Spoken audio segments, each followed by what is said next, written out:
Check it up, strike three, and the Sox take the finale against Kansas City.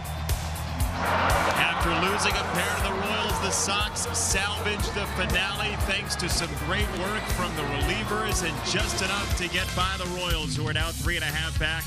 The Sox today welcome in the Cleveland Indians, who are rapping on the door from second place. It's a 2.5 game spread as we get you ready for a doubleheader at U.S. Cellular Field. The Sox at 26-18. The Indians are 3 over at 22-19.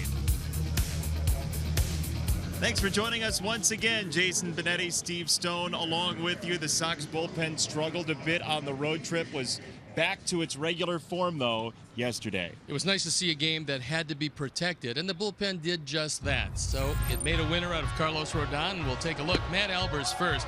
Buries a fastball inside on Lorenzo Cain. Then it's Hosmer's turn. He pops it up from Zach Duke. The bullpen is rolling right along. Then it's Nate Jones, who came on. 2 strikeouts, one a perfect slider, the other a high tight fastball, and leaving it up to David Robertson.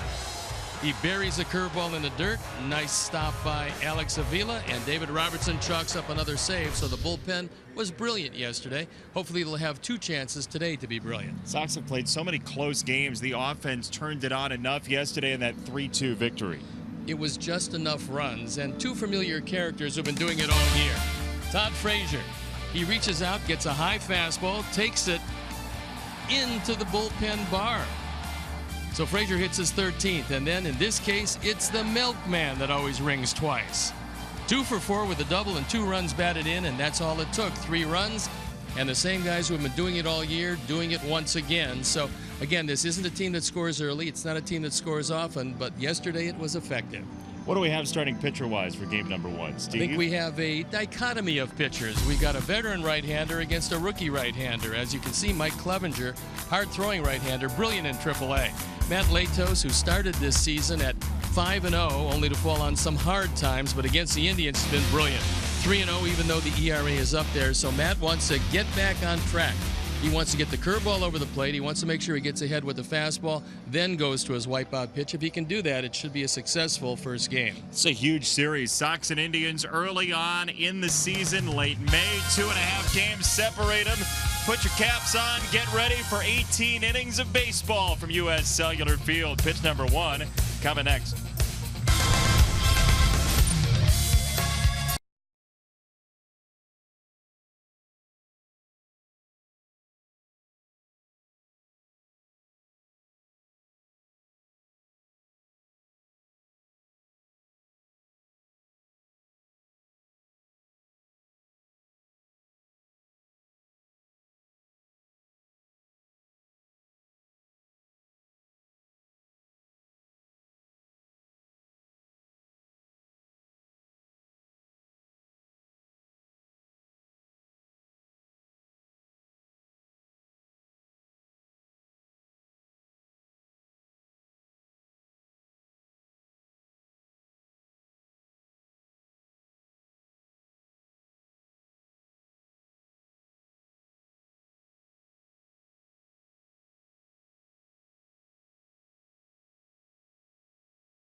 Baseball on CSN Chicago is brought to you in part by Toyota. Discover more in a Toyota. Visit buyatoyota.com or your local Toyota dealer today. Let's go places. Blue Cross and Blue Shield of Illinois. Through it all. Audi. Truth in engineering. And by Xfinity. Xfinity X1 will change the way you experience TV. Blue sky overhead. Time to play 2 at U.S. Cellular Field. Game 1 of this series is the prelude to the nightcap here at the Ball Yard, and we give you the starting lineup for the Cleveland Indians. And Terry Francona draws out this 9 at 22 and 19. Carlos Santana, not your typical leadoff hitter type. He's more of the pitch-seeing type. Lindor at the 3 spot, the very young, talented shortstop. Yan Gomes 6. Lonnie Chisenhall off the DL since the last time we saw the Indians. And Michael Martinez, a rare start, in 9. And let's take a look at the defense and how Robin's going to line them up behind Matt Latos left to right. It's a familiar outfield. Melky, Austin, and Adam left to right. Todd Frazier, Jimmy Rollins, Carlos Sanchez, and Jose Abreu in the infield. Deandre Navarro gets a nod behind the plate. And Matt Latos is our Lexus pursuing perfection starting pitcher, looking for his 6th win of the year, his ERA an even 4, in this his 9th start. He's thrown very well against the Indians, and he remembers them from when he was a member of the Cincinnati Reds, and he would play in that Inter-Ohio series for what they call the Ohio Cup, where Cincinnati went head-to-head with the Indians. The umpires for the game this afternoon: Joe West behind the plate, Gabe Morales, a holdover from the last crew at first, and it's Kerwin Danley and Toby Bassner. So we're ready for baseball in a doubleheader today, and time for Jason to take it away. Well, thank you, Steve. And you may recall a couple of years ago, the Sox and Indians played the longest doubleheader in history. I absolutely recall that. You ready just in case? Hoping for not a repeat today. Quick wins is the key. Carlos Santana to lead it off against Latos, and a strike taken to begin our twin bill this afternoon. Santana has the 9th best walk rate in baseball, over 15%.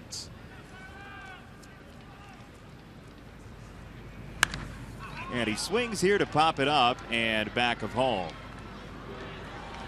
Santana, a switch hitter, originally in the Dodgers organization. He came over in a trade for Casey Blake. The Dodgers felt that Blake was the man to put him over the top for the playoffs. They knew Santana was going to be a good one, and at that point he was a catcher. Then he shifted to first base. Now he's shifting mostly to the DH role. 0-2, and he takes downstairs. 1 ball, 2 strikes on Santana, who was just 1 for 8 in that opening series, an abbreviated series at U.S. Cellular Field. As you can see, he's a much more potent option as a left-hand hitter, and that's how he looks out at Latos.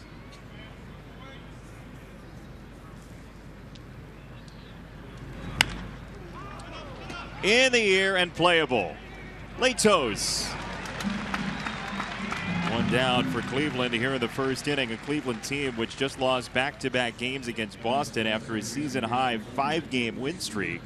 Now, part of that was the Ohio Cup, and the Reds certainly have given up a lot of runs recently, and they're not the team that they were early in the year. So Cleveland would like to see a whole lot more of Cincinnati. I'm not sure that they'll have that option anytime soon. And a Chicago area product, Jason Kipnis, steps in.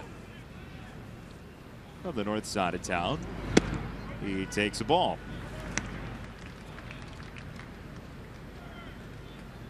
There you look at what he's done here, and he's loved hitting in front of the home folks, and his parents are at the game today.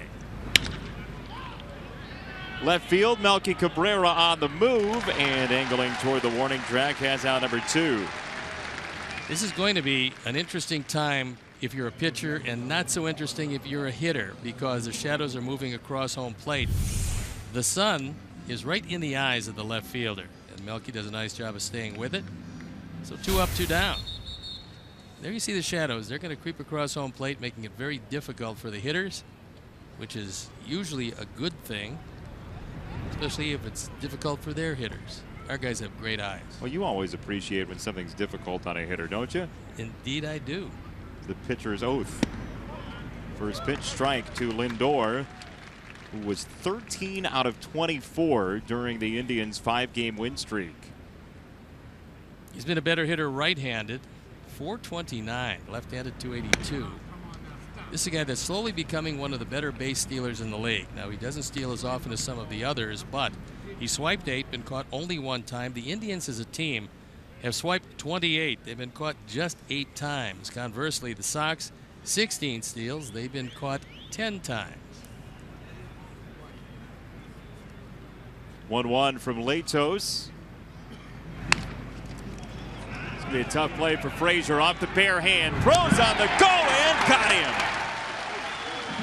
How about that from Todd Frazier? 1-2-3 inning for Matt Latos. To the bat rack next for the Sox.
Major League Baseball, Adam Eaton at the top of the best on base percentage on the team. Melky Cabrera has been hot recently with a .326 the last 11. Sanchez in the lineup once again in the 7th spot all the way down to Jackson.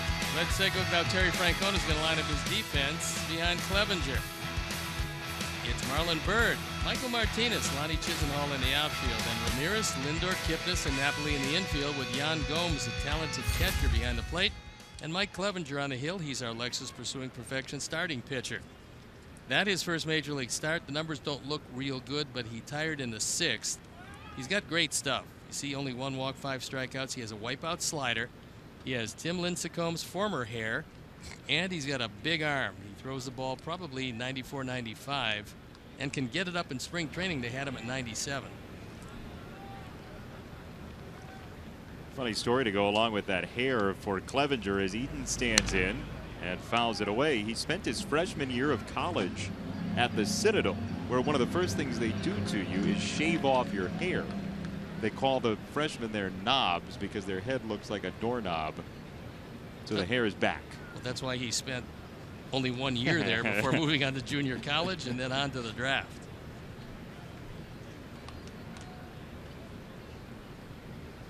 Eaton on a 9-game hit streak takes outside. A ball and a strike to Adam Eaton, who is 0 for 4 this year with a couple of strikeouts against the Cleveland Indians.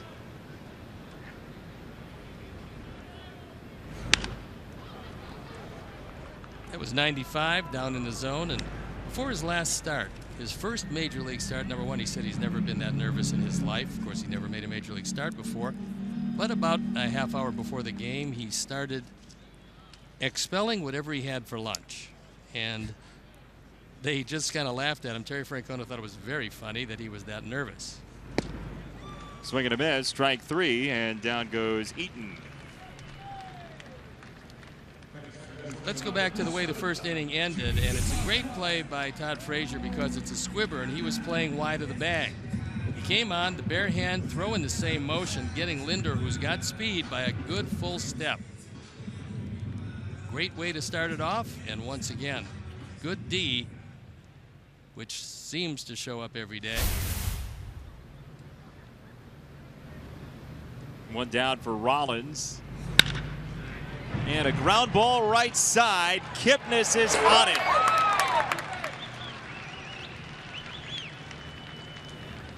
Pretty good play to his left, and with the shift, Kipnis was already on the outfield grass, so he had plenty of room to roam. And he shows you that he hasn't lost anything defensively. 29-year-old second baseman makes a good solid play and robs Jimmy Rollins of a base hit.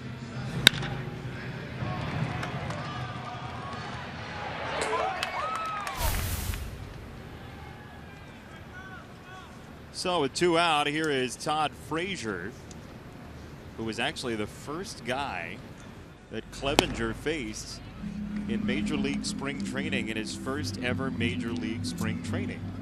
They brought him down there just to throw to some hitters. Little did they know that with that very good arm and lively stuff, he would be up as quickly as he is.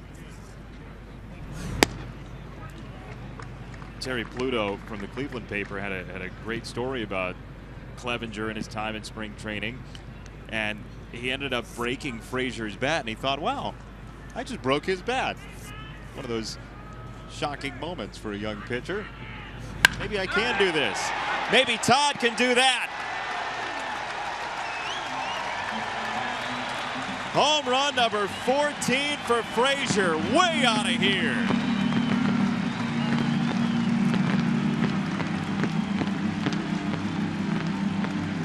In just his major league start, Mike Clevenger is going to learn that if you want to go inside on power hitters, you get it way in off the plate.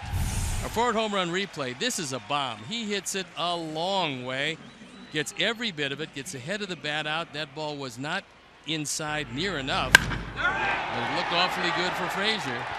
14-34 on the power numbers. Both lead the ball club, and it's a very happy dugout. Sox break on top. And with that home run, another generous donation from the Alex Stelius family in loving memory of Ursula. Frazier has been very donative this season. 14. As you mentioned, 1 ball, 1 strike on Melky Cabrera. That's his second homer against the Indians in just 3 games. The big home run in yesterday's game came to right field. It wasn't far, but he hit it on the line. This one he hit way back in left field. 1-2 on Melky Cabrera. Frazier, with that homer, is now tied for the MLB lead with Nolan Arenado and Yoenis Cespedes, with a lot of baseball to play today. Check swing from Melky on a ball low and away. 2-2. They got Clevenger from the Angels. Probably wouldn't have gotten him with this good of an arm if he hadn't gone through Tommy John surgery. They got him for Vinny Pastano. So it was a good trade for the Tribe. Second base, Kipnis for out number 3. But the Sox are out ahead. The Jersey boy did it one more time. Frazier, a solo shot. 1-0.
time later in the game, brought to you by Miller Lite.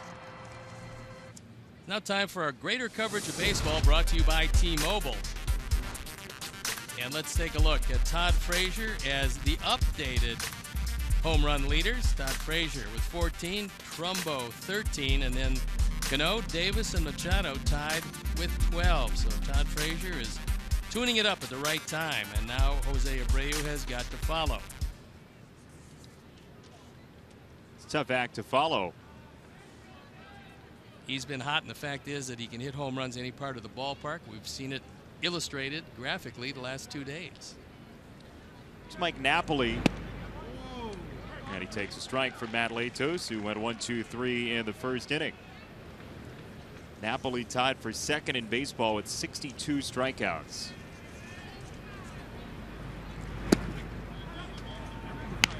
The big loss for these Indians is Michael Brantley, because he had off-season surgery. He didn't respond all that well, although they felt he was on time in spring training. Then spent some more time on the DL before finally coming off. He just didn't hit the ball as well as he can, finally going back on the DL, and now there's no time frame for him to come back to the Indians. They activated Brantley. Remember, in spring training, he ended up playing a couple games, one against the Sox, activated on the 25th, then DL'd again on May the 14th. So just off for a couple of weeks. As Napoli hits one deep to left field, Cabrera back at the warning track and the wall, and we're tied.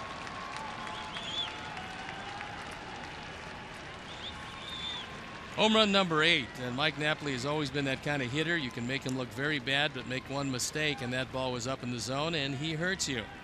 8 home runs, 27 driven in, and just like that, a solo home run matched by a solo home run. And here's our fourth home run replay. A rolling breaking ball up in his eyes. These go a long way. And for Napoli, he hits it way up in the air and into the bullpen. Oh, shucks, says Matt Latos. As here is Jose Ramirez, the switch hitter, to take a strike. And that's the 7th home run that Matt has given up.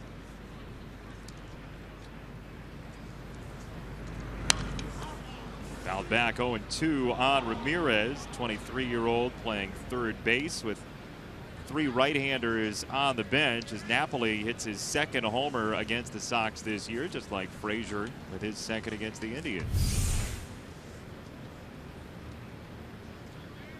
Ramirez loses the bat, and it goes flying, and everybody emerges unscathed.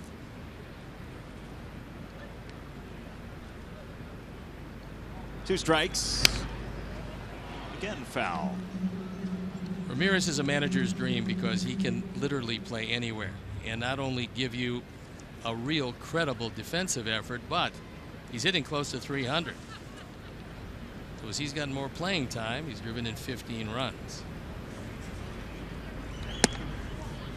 Ball's up. 1 ball and 2 strikes on Ramirez, who's one of the best 2-strike hitters in Major League Baseball. Nearly a 300 hitter at 298 with 2 strikes. 2-2. Very consistent. 286 right-handed, 299 left-handed. His lone home run has come from the left side.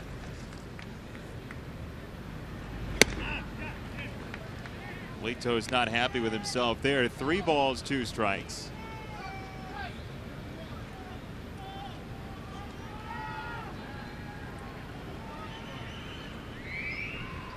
(3-2), and he gets Ramirez on pitch number 7.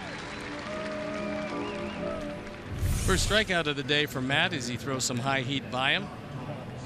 That ball is just out of the zone, too close to take, and Ramirez down on strikes. So with every passing minute in this game, the shadows are creeping up closer to home plate. And soon that hitter will be immersed in the shadows with the pitcher and everybody else in the field in the bright sunlight. That's not a good visual for hitters.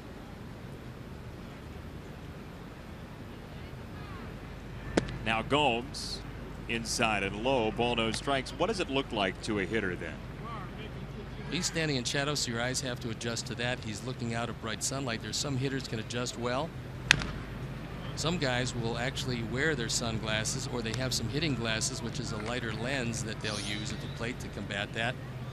But it's why they don't usually start games at 4 o'clock, because of the shadows, because it's so pitcher friendly. Now we've had the 2 home runs hit without those shadows. Rollins at shortstop, just on the grass, loads up out number 2.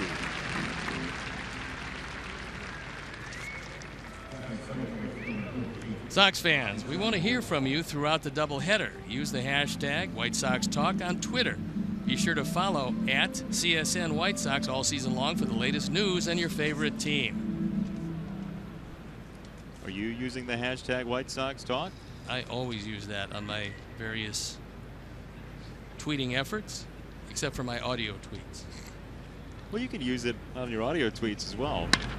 Chisenhall to second base, thankfully ending that conversation. Sanchez to Abreu. 1-2-3 after the home run from Napoli, and here we are tied at 1, middle 2.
Field, we're offering specially priced tickets to all of Southpaw's friends and fans. To purchase specially priced tickets, visit whitesox.com/SPB Day.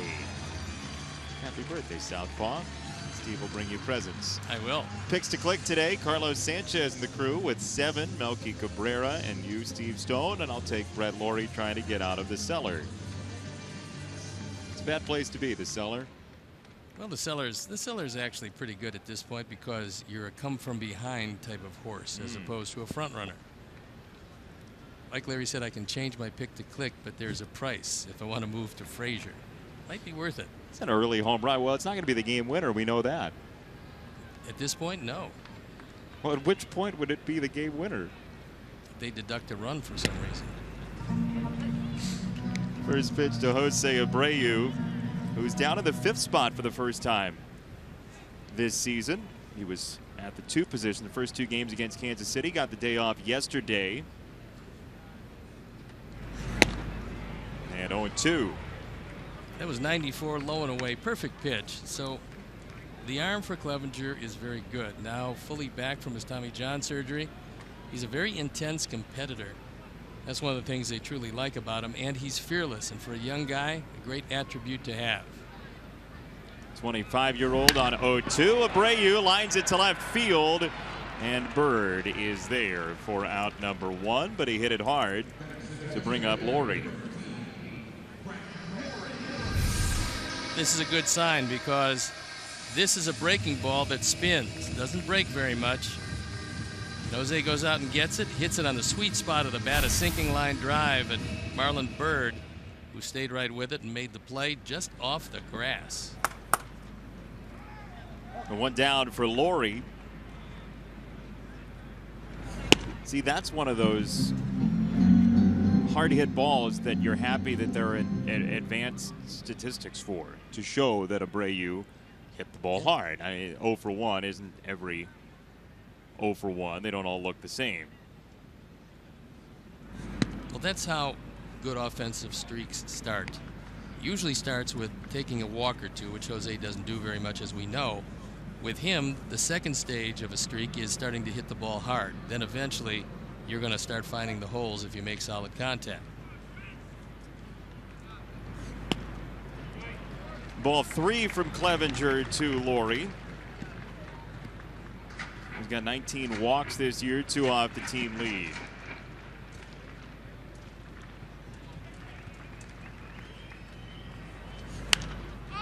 Swinging, he pops it up off 3-0 and foul. Well, you know he's going to get a fastball, and Robin, thinking that it'll probably be somewhere near the zone, gave him a 3-0 green light.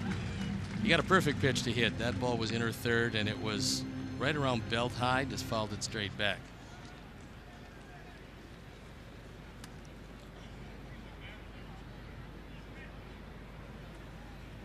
Three and one. Is off the plate, ball 4. You take a look at the shadows, and now the hitter is in shadows with the pitcher in bright sunshine, and the light standard, that shadow is moving closer to the pitcher. The last thing you want to do with this visibility is start to walk hitters. Now, Clevenger, a young pitcher, fell behind and eventually walked Laurie, but it's something that a veteran pitcher thinks about. With this visibility, you want to get as many innings as you can, throw as many strikes as you can, and limit your walks, because you're just helping out a hitter who doesn't see the ball real well. Ball 1 to Sanchez. Well, the question is, how does a hitter then walk if he can't see the ball? You can see part of it. You just can't pick up the spin as well, and that's one of the big things. Now, rolling breaking balls you're going to be able to pick up, but tight spin on the slider or curveball, with this visibility, you can't pick it up. Ball, no strikes on Sanchez. Low again. That's going to send Yan Gomes out to talk with his young right-hander in just his second major league start. So they brought him to spring training, and they said, you know, we want you to face some hitters, just get a feel for it. For the first time he was facing live hitters, which is just batting practice. Terry Francona in his office hears some snorting going on in the hallway outside his office. He asked somebody, what's that? And the AAA manager who was there at the time said, oh, that's Clevenger. He likes to get really psyched up. He said he's just facing batting practice hitters. He goes, well, that's just the way he does things. So he was racing back and forth and getting the adrenaline up. Strike 1 to Sanchez. 2 balls and a strike. You never got that fired up before a game, did you? The no, snorting and the racing. I tried to run as little as possible before games, trying to conserve my energy. But yeah, getting the adrenaline flowing is essential, especially for a young starting pitcher without a lot of experience. Laurie at first, 2-1, and he's got a strike on the outside third, 2-2. There's a look at what the players have to contend with. It's beautiful at the ballpark, not a cloud in the sky once again. 82 degrees at game time. You couldn't ask for better weather.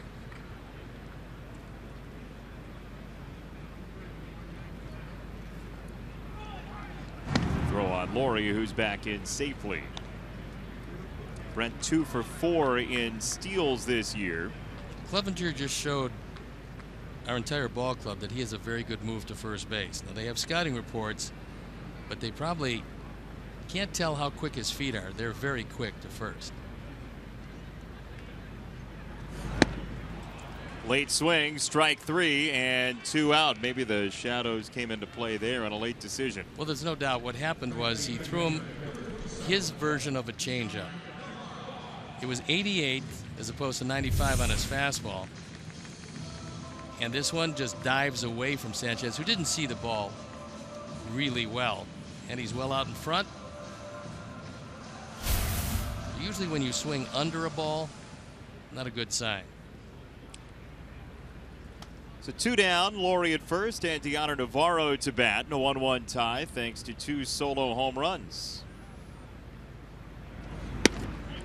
Sox and Indians separated by 2.5 games in the Central. Cleveland had won 5 in a row before back-to-back losses to Boston. Kansas City 3.5 back. Detroit 4.5 back.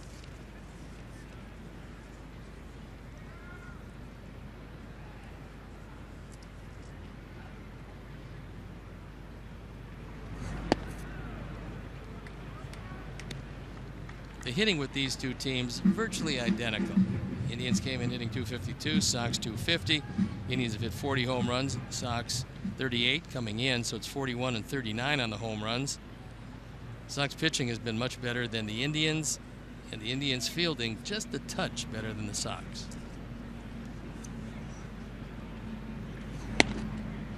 A Cleveland team which has lost 4 of 6 to Minnesota this year. 4 of the 11 wins for the Twins have come against Cleveland. So thanks for that, Minnesota. Thank you. It's Terry Francona, one of the best managers around, talking with Mickey Callaway, who's his pitching coach, the bearded man on, well, the center of your shot right now.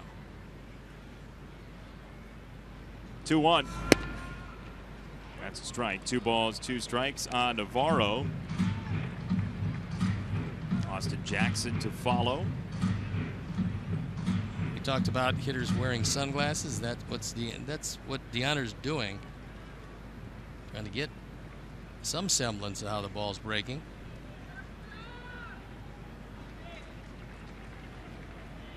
Laurie had a 1-out walk. He is at first, 2-2. There he goes, and the pitch is swung on and missed. Clevenger strikes out back-to-back Sox players, and we're tied at 1 after 2.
Where do you start? Well, he's starting at the end and then bites the outside of the bun, which is kind of unique. A unique way for a youngster to handle a 2-foot hot dog. But Well, perhaps that's the way to do it. Even more importantly, we have some new items here on the prize shelf today. Where do you start with these Snickers bars? Well, here's the thing. I've got 2 Snickers bars. One says goofball, the other says grouchy. If you know anybody who's a goofy, grouchy guy, the 2 Snickers bars, you can have them, are yours, and we have the ever-present autographed Altoids. The dog you can't have, the score sheet which remains alive from the triple play game, and absolutely a literal plethora of other gifts which shall remain unnamed because you can't have them. Well, you can have.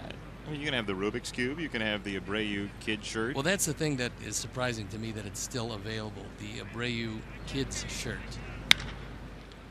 On 1-0, well hit fly ball right center field. Austin Jackson under it, and Marlon Byrd is retired to begin the top of the 3rd. Marlon Byrd's been a pretty good hitter for a long time, and he's been around seemingly forever. This is a guy that has made a lot of stops in the major leagues. His career started at Batavia in 1999. He's 38 years old. He's going to be 39 August 30th. And he still can swing the bat, which is why he still has a job. Just outside the top 10 of oldest players in Major League Baseball this season, Marlon Byrd, with the Bartolo Colons of the world, the Ichiros of the world, R.A. Dickey.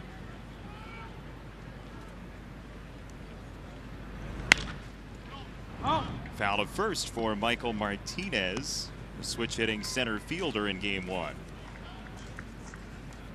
Michael doesn't do any one thing well, but with Brantley on the shelf, the Indians looking for outfielders.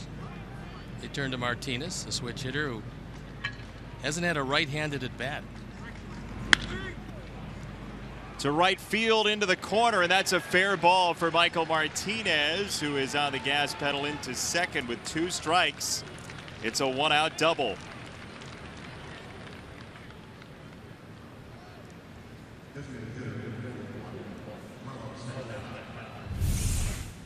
This ball is low and in, and doesn't fool him at all. He gets ahead of the bat out, gets it on the sweet spot, and drives it into the corner. So with an out, the go-ahead run in scoring position. For Carlos Santana, the very patient designated hitter who popped up to Latos as the first batter of tonight's ball game.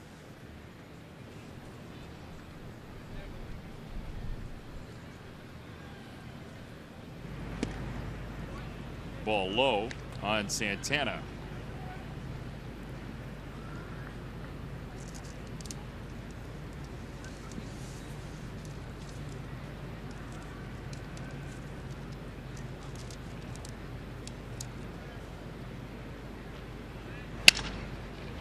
To first, and Abreu off 1 hop. Martinez races to third. 2 out for the Indians here in the 3rd. Had Santana not broken his bat, this probably would have arrived at Abreu a little more quickly.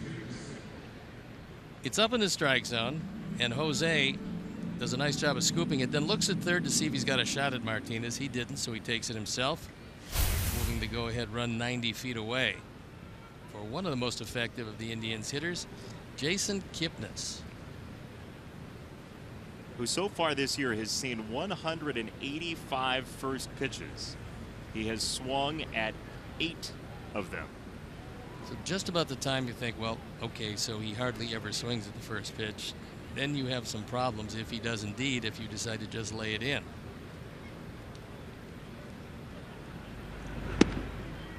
Strike 1. So it does not move to 9. He does take the first pitch. The drama unfolds here in the 3rd. He goes after the second one. Frazier on the sideways hop for out number 3. 1-out double does no harm. 2.5 deep, 1-1.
Nationals Thursday, June 9th at 7:10 p.m. The first 10,000 fans will receive a free Todd Frazier t-shirt presented by the Village of Bedford Park. Bring your business home to Bedford Park and win big. Purchase your tickets today by visiting whitesox.com or calling 866-SOX-GAME. A Frazier t-shirt. Does it have him just talking to nobody in particular on the front of it? He's pretty good at that. I don't know if you know this, but the Village of Bedford Park was incorporated in 1940. I didn't know that. Yeah, that was just an aside, just in case you wondered how long they've been a village. Thank you for reading that seal that was on the screen. That was very nice really? of you. Yeah. Jeez, I gotta erase my notes now. You can keep your notes. You just already used it. Here is Austin Jackson, who was 2 for 8 in that opening series against Cleveland here at U.S. Cellular Field, and sprays this ball foul. Well, with 4 games against Cleveland for the Sox, this is one of those series, and every series is important because there are 162 games, but one of those series where you'd like to get out ahead and win game 1 of the doubleheader, as Jackson takes strike 2. You do that and realize that even if you split, they can't gain any ground. And just 1 game back in the loss column, the Indians have played pretty solid baseball until running into Boston. But there's a lot of teams that will play good baseball before running into Boston.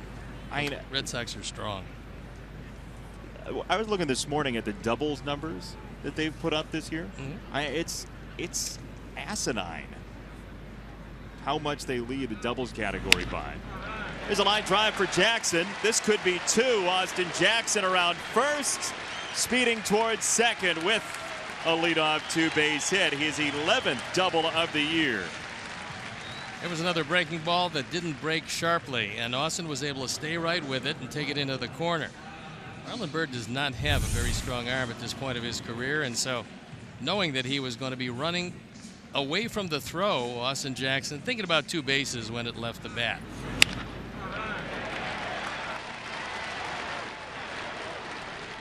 Promising way to start the 3rd inning. And on the subject of those doubles, the Red Sox have 21 more doubles than any other team in Major League Baseball. And that's wild this early in the year, as Eaton stands in and does the job. Puts it on the ground right side. Jackson to 3rd with 1 out. There's an example of a pitcher trying to do what he has to do, which is keep the ball away from Eaton, trying to force him to go to left or center field. Take a look at the location. Gomes wants it away. This is an off-speed pitch for Clevenger. He throws it away, but because it was 88 and not 95, Adam was able to pull it, getting the job done and moving Austin Jackson 90 feet away from the go-ahead run. So now Rollins with a less dramatic shift on than last time, as he bounced out to Kipnis in short right in the 1st inning. There's ball 1. So with a runner at 3rd now, Jason Kipnis does not have the luxury of going back on the outfield grass as he was positioned the first time up.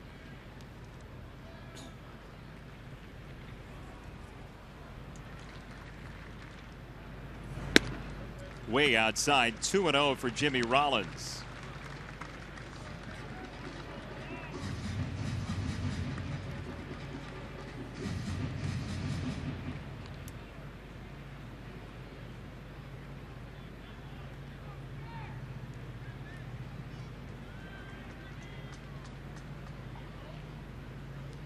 Two-0 pitch.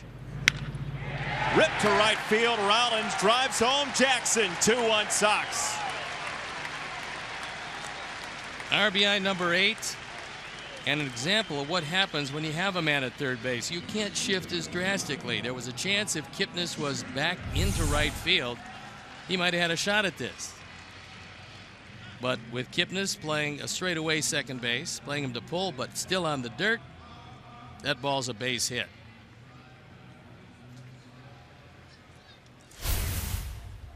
So Rollins on, Frazier up after his solo homer in the 1st. Sox retake the lead.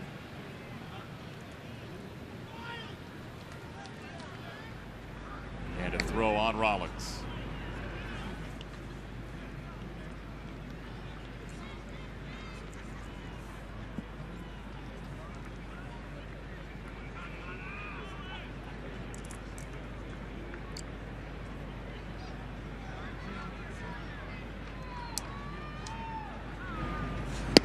Frazier takes low outside, a ball, no strikes. I wouldn't expect that he's going to see any fastballs to the inner portion unless Gomes wants to throw it in on his hands off the plate. And that's really only when he gets even or ahead in the count. 1-0. Gets away from Gomes in the dirt, and Rollins very leisurely gets to second. Gomes didn't have much of a shot at that one. Anytime you throw a fastball and it hits in front of the plate, it's very difficult for the catcher. And this hit the corner of the plate. It just flattens out. When it hits the rubber of home plate, the ball won't hop. It will slide under the glove more times than not for Clevenger, his first wild pitch in his major league career. But it is a strike in slow pitch softball. Yes. Well outside, 3-0 on Frazier, who is turning it up with 7 of his 14 homers in the last 2 weeks worth of games for him. That is good news for the Sox. Rollins at second, 3-0. Frazier takes outside, ball 4. Clevenger fighting himself with the strike zone. 6 of the last 7 have been out of the zone, and the 1 was the Rollins RBI single. Todd Frazier has done it both ways today. He's been brilliant with the glove all year, and here's a little looper off the end of the bat. And he makes the play bare hand, throwing the same motion. Then he gets a fastball and just clobbers it. And the reason why Clevenger just dropped his head, any pitcher by the sound knows when a ball is going to be gone. That ball was disfigured. And that sound was like an explosion around home plate. Another first pitch ball, this time to Melky Cabrera, with Abreu on deck in the 5 spot today. Rather rude greeting to Cleveland, visiting Chicago for the 2nd time this year. This is game 1 of the 4-game series. Again off the plate, 2-0. There's a very good chance that Clevenger might have a problem with his thumb. And if that's the case, if it is a blister, it's going to be very difficult to get the feel and keep the ball in the zone. Why do you say that? I say it because of this.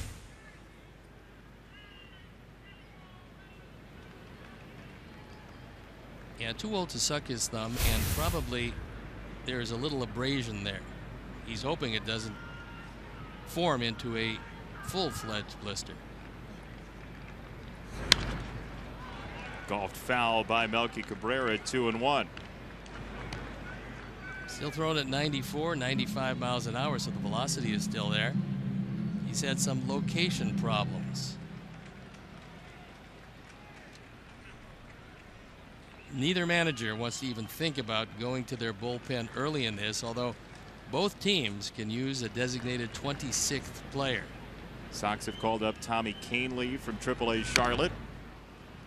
Now 2-2 on Melky. So what does a blister do for those uninitiated? A blister on the thumb, how does that change what a pitcher's doing? Well, first of all, the thumb is usually what's used on a seam to help you get more rotation, either on a slider or a curveball.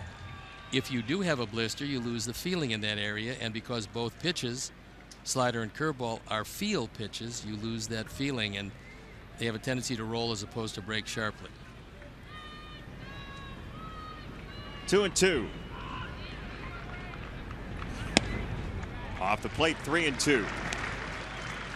He missed by a wide margin that time.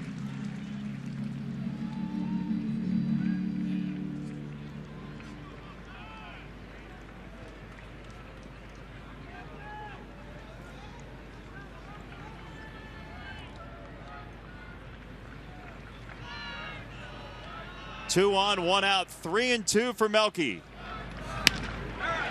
Up the middle to shortstop, Lindor.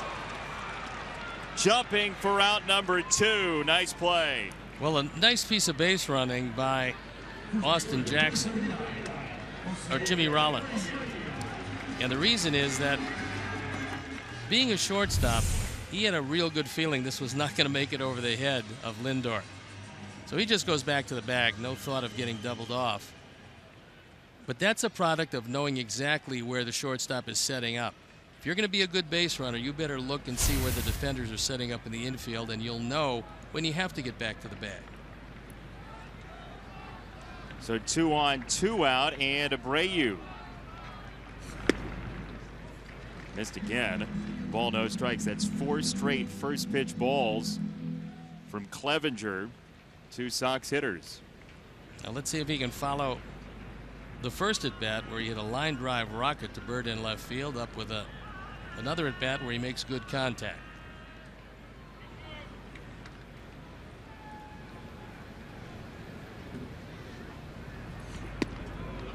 Snaps in for a strike, 1-1. And although that was a high breaking ball, it wasn't a hanging breaking ball because that one broke late and Jose gave up on it. It had the whole zone.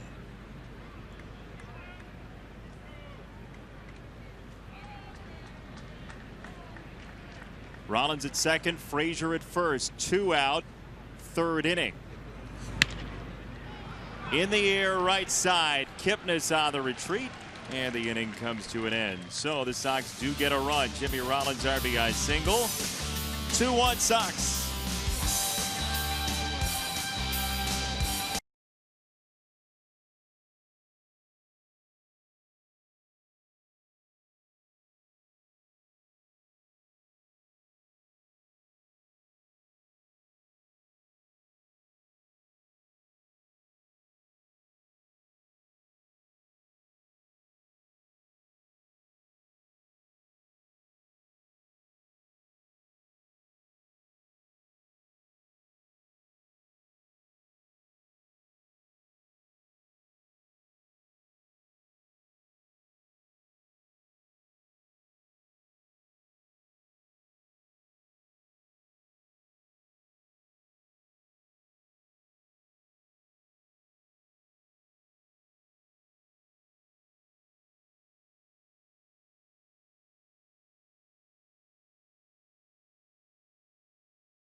On hashtag SoxMath on Twitter. First correct answer wins a prize. Number of innings scheduled for today at U.S. Cellular Field minus the number of innings in the Sox longest game this year by inning. Multiply the number of innings in the longest game the Sox have ever played. Divide by the number of doubleheaders. As there is a ball low. Number of doubleheaders the Sox have currently scheduled, including today. That's your question. This is really far too easy. Are you building to a climax in the second game? That's right. It'll be, well, here's the thing about Game 2 Sox math. It's going to involve situations from Game 1. So you have to watch Game 1 or understand Game 1 in order to win Game 2 of Sox math. No geography today? Ground ball is short. Just left of second base. There's your geography. Rollins throws him out, 1 away. Keeping Lindor off base is a pretty good way to hold a 1-run lead because he is a very good and getting better base stealer. Here's one more look at the question just in case you didn't have it for long enough. So there you go. Take a look at it. Innings scheduled for today minus innings the longest game. Multiply longest game innings Sox have ever played. Divide by the number of doubleheaders the Sox have scheduled for this season. There's strike 1 from Latos to Napoli, who provided the only Cleveland Thunder so far. A solo homer, second inning.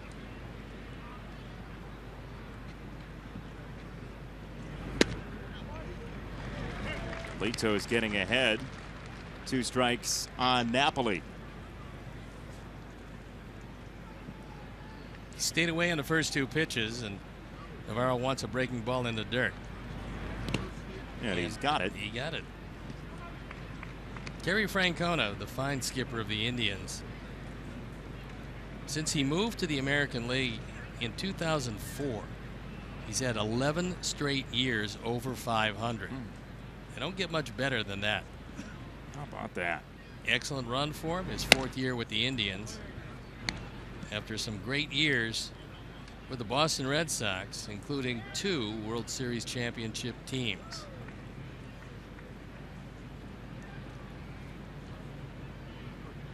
Two and two. That's off the plate. 3-2 for Napoli. Leto's 1 hit allowed in the home run department, 1 double allowed, but no singles.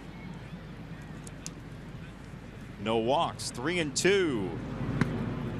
And there is ball 4. So 1 out, 1 on to bring up Ramirez.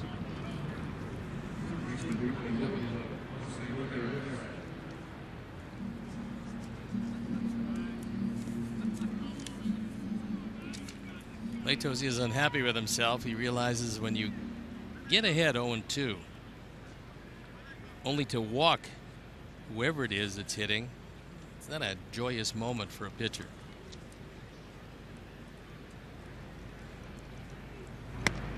What is the most joyous moment for a pitcher? When you're walking off the mound after the 27th out, you've completed the game, and you're getting a standing ovation from a very appreciative home crowd. That is probably as joyous a moment as there is for any starting pitcher, or short of 9 innings, getting the win. Inside on Ramirez, ball and a strike to the 3rd baseman, who struck out in the 2nd inning. Pitchers take pride if they don't get the win themselves. They take pride in the number of starts they have and the number of wins the team has when they start the game. Because sometimes you have no control over your winning and losing personally. If you keep your team in the game long enough, it's a pretty good moment also. Ball and 2 strikes on Ramirez. Napoli at first, 1 out.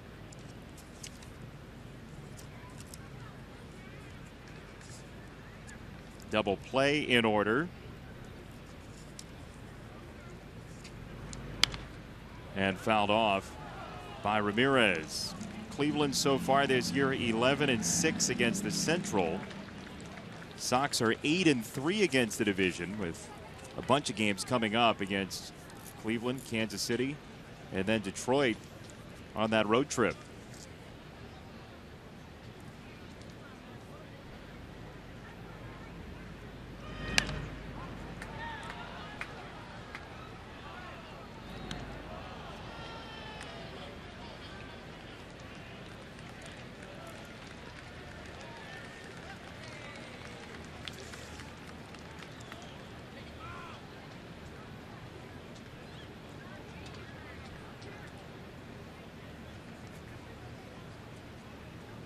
Shadows creeping up on Leto's for 1-2. Tapper to 3rd. Frazier has a play at 2nd and gets 1 there to cut down Napoli. And 2 out. Ramirez now at 1st. Provide your guests with the ultimate all-inclusive White Sox experience in the Home Plate Club or Magellan Scout Seats. These 2 premium seating areas are the best way to entertain your most important clients, employees, friends, or family. For more information, call 312-674-1000 or visit whitesox.com/premium seating.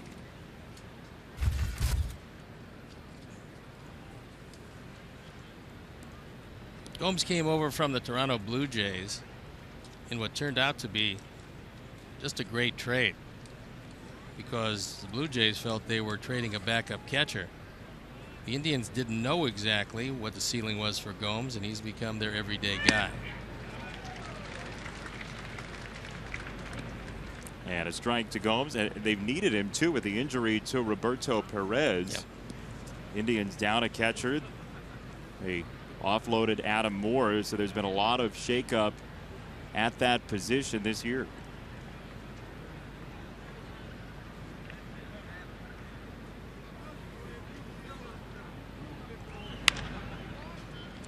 Right side, an arching foul, 0-2 for Gomes. For Gomes last year, he had a right knee sprain, and that put him on the shelf for a while. It was an injury-interrupted season. He was able to manage just 95 games, hit just .231 after 2014, where he really started to come alive as an everyday guy, hitting .278. Big year for him, 21 home runs, 76 driven in.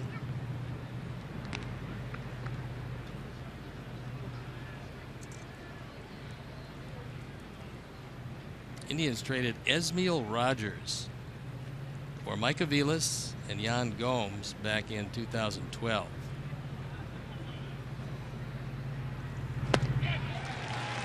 Down goes Gomes. Latos works through the one-out walk. So the Sox maintain the lead. 2-1. Bottom four next.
Well, Cooperative Telephone in Rockwell, Iowa. And they may have played Sox math today. Very well could have been, and we've got a multiple winner. SSS Penold is a problem here. He is basically made sure that he's the 1 seed in the Tournament of Champions. The answer is 18 innings minus 12, the longest game, times 25 inning game back in the 1980s, and then 1 doubleheader scheduled. So to Patrick, congratulations, into Mr. Shuey. Y 1 2 4 3. You win something off the prize shelf as well. Tournament of Champions is being fleshed out now, but what we're going to do is after the first half of the season, we're going to have a really difficult Sox math question for the multi-winners and have them duke it out during a game. Ground ball, shortstop, and a base hit for Laurie. We've seen some spectacular plays from Francisco Lindor. This time he was trying to make yet another one, ranging far to his right. This ball does not stick in the glove as he tries to transfer, and it's doubtful if he'd have had him anyway. But a big effort by a very athletic, very talented young shortstop.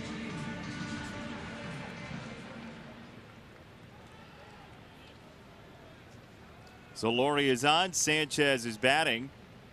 Sox leading 2-1.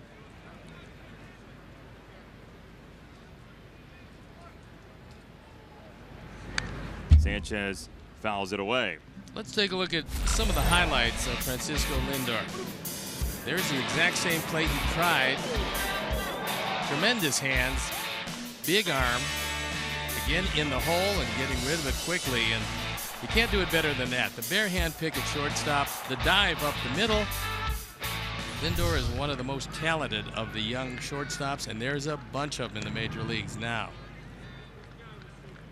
With the Tournament of Champions, you're probably going to have the whole second half of the season to actually come up with the right answer. That's how tough it's going to be. It's going to be very difficult. So anybody that's a multi-time winner at Sox Math will be entered in for a grand prize. Yes, you get a jar of peanut butter. Signed by Connor McKnight. throw to first, and Laurie is back in. We talked about the quick feet of Clevenger. You can't take any liberties at first base because he can get it over there very quickly.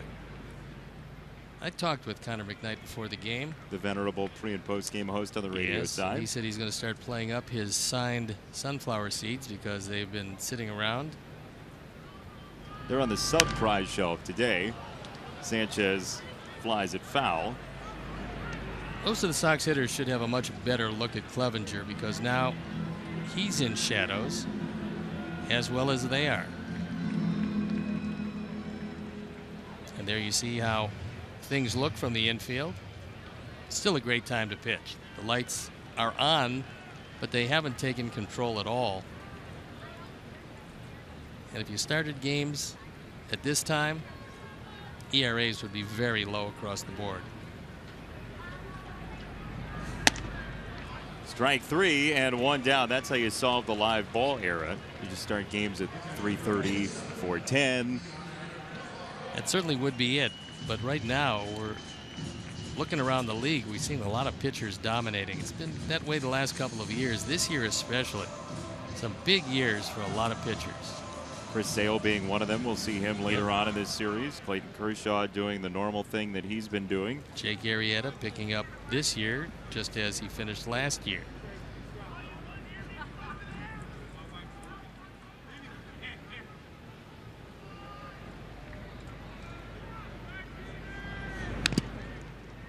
Tip foul, 0-1 on Navarro. Somebody's tweeted in, Jason Karsh tweets in, everyday Sox fans have basically come to accept that SSS P. Knowles is our Ken Jennings of Sox math, the Jeopardy champion. You gotta win more than 3 times to become Ken Jennings, though. Yes, and you'll win far less dollars. I will go out on the line and say that. You don't sneak a 5 into those Altoids tins? No. Navarro takes the ball, 1-1. Although I do have a stack of Jason Benetti IOUs, and you can write in the figure. Those will serve you well one day. Jackson on deck, Navarro at the plate. Clevenger against the Sox catcher. And a throw on Laurie, who launches back into the base.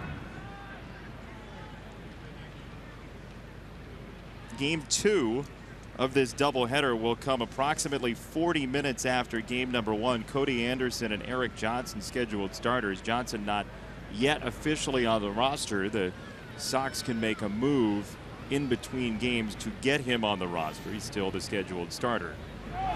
Laurie's off, pitch down and away. Tough one to throw on, and no throw at all.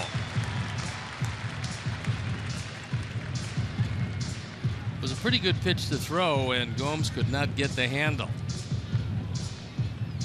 So it wasn't that he got a particularly good start. Gomes just couldn't pick up the baseball, and it was after that ball was in the dirt, so a little more difficult. Laurie in scoring position. 2-1 on Navarro. On the ground to first, and Napoli keeps the run off the board to the covering Clevenger. Laurie to third. Well hit by Navarro, but a nice play from the converted catcher. Mike Napoli started out as a catcher with the Angels. Moved to some designated hitting and some first base play with Boston, and now playing a little first base with the Indians. You said it earlier, Santana, a former catcher, then first baseman, now the designated hitter on this team. Bunch of converted players and flexible players like Martinez in center field, who can play the infield as well, as Jackson takes a strike. Ramirez for a couple of years has been their all-purpose player, and it really helps, especially looking for outfielders with the absence of Michael Brantley. 0-2 on Jackson, who doubled and scored in the third.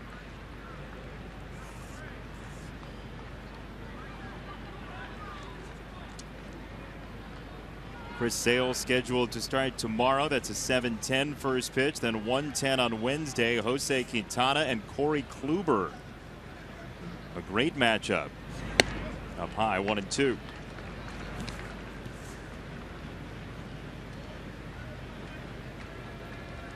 By the way, so people know, before we leave the bottom of the fourth, we are going to tweet out the Sox Math question for the MLB TV followers. There's been some question about that. From now on, we're going to do that for you. 1-2 in the air, right field. Kipnis can't get there. It's down. Laurie comes home. 3-1 Sox.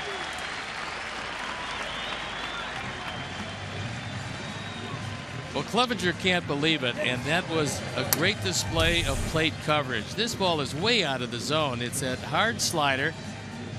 I think Gomes thought that he was going to have to make a play in the dirt, but Austin Jackson just reached out and guided it into right field. Over the head of Kipnis and in front of Chisenhall, and the stolen base comes home to roost. Third stolen base of the year for Laurie, and RBI number 15 for Jackson. Nice day for Austin Jackson. A double, a run scored, a single, and the RBI there as Eaton stands in. Fouled away.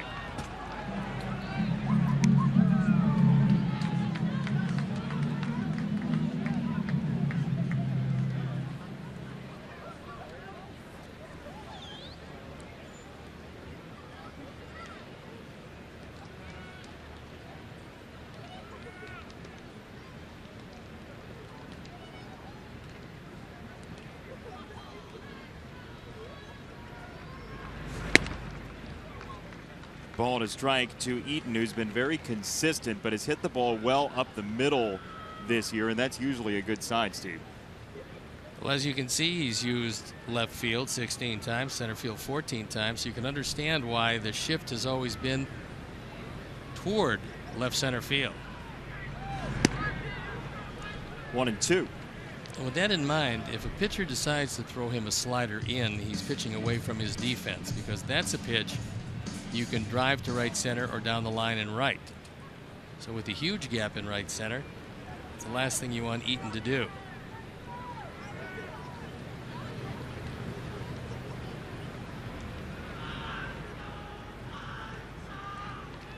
Jackson at first, 1-2. Off the plate, 2-2 for Adam Eaton.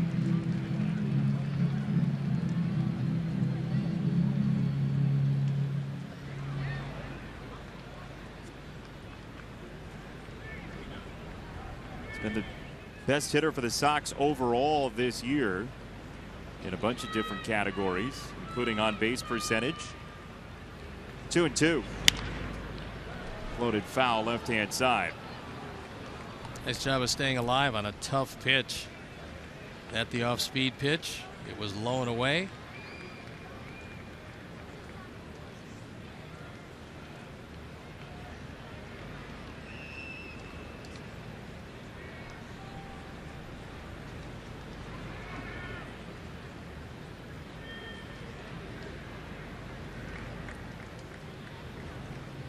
Clevenger on 2-2, pitch number 70 of his day.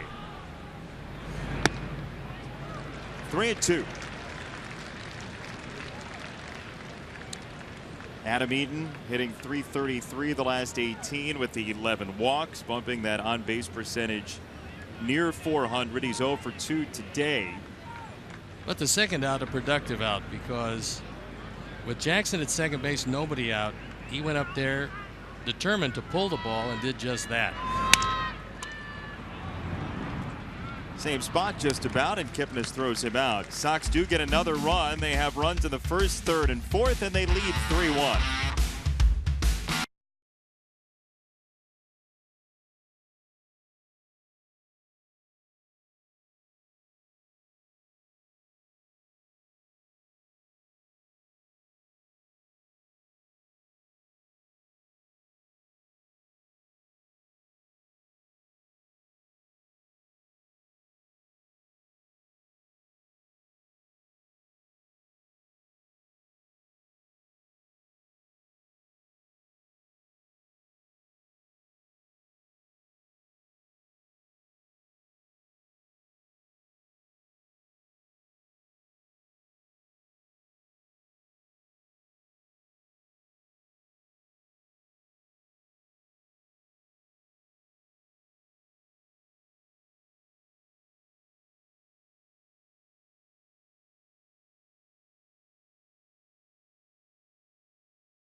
official White Sox MasterCard debit card, only available at your local Wintrust Community Bank. Go to wintrust.com/Sox to learn more. Wintrust Community Bank, member FDIC. And what has been the characteristic Leary gigantic letters on our promos, those you can see from the dark side of the moon. Both sides of the moon. Oh. Yeah. Paul no strikes to Chisenhall. Latos 4 innings, 2 hits allowed, and the lead 3-1. Fouled away, 1 ball, 1 strike. Matt Latos spells his name M-A-T Latos as opposed to the typical M-A-T-T. His wife a couple years ago said, "Hey, I'd like to have a pet," to Matt Latos. And Matt said, "Okay, what kind of pet?" She said, "I'd like to have a cat." 1-1 is fouled away, 1-2. And he said, "Well, I don't really like cats, but if you really need to have a cat, we'll have a cat." So she gets a cat. And the cat very quickly cozies up to Matt Latos. Cat loves him. He's not exactly as affectionate back. So they go to Cincinnati. Matt is playing for the Reds. That's down the line to left field. Melky Cabrera gets there quickly, and Chisenhall has to test the brake pads. Leadoff single, nothing more. So Latos has this cat, and a member of the Reds media relations department sees the cat, hears about the cat, and names the cat Cat Latos because Matt's spelling is M-A-T. So C-A-T, Cat Latos. Well, I asked Matt about the cat a couple weeks ago, and he said, "Everybody asks me about that darn cat. I'm sick of people asking me about the cat." And people ask him because it's got the name Cat Latos. Not only did he not name the cat Cat Latos, but he doesn't even like cats. I'm catatonic. Swing and a miss by Bird. 0-1.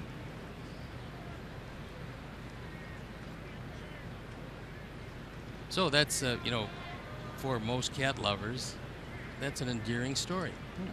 Yeah. How's the cat holding up? Cat's doing okay. Cat Latos. Did he like the start of Matt, his dad? I think so. Yeah. Unwitting dad. Ball's rocketed out to center field. Austin Jackson back at the wall, and it's gone. Marlon Byrd gets up and out. It's 3-3. He hit the ball very hard toward right center the first time up, and that time took it out of the ballpark. His 4th home run of the year. He's now driven in 18. And the game is tied. Our Ford home run replay. Both home runs have been on breaking balls up in the zone. This one driven the other way. Austin has to just look up, and it's in the seats. Couple of home runs for Cleveland, and a 3-3 tie. Nobody out. Hit well to right. Eaton going back. Eaton jumps and can't get there. Michael Martinez is 2 for 2 with a couple of doubles.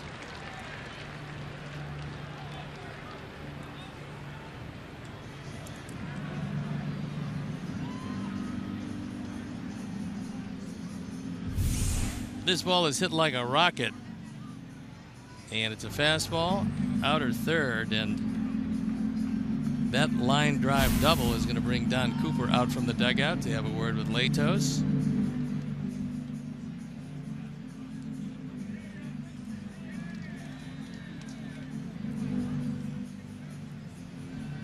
So single homer double in the 5th. Now Santana will have a job to do, and that is pull the ball. For him, an easy thing to do. He's played as a dead pull hitter from both sides of the plate.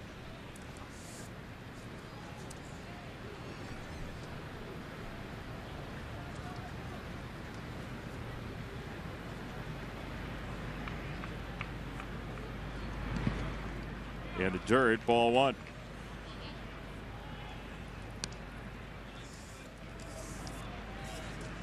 Well, this Cleveland group has not been a magnificent home run hitting team. They had 40 before this game started that was tied for 20th in baseball.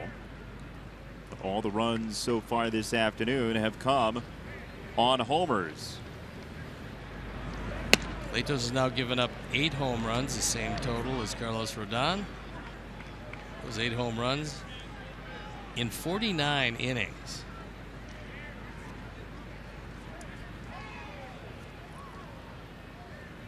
Those are 16 of the 37, now 39 the Sox have allowed this year.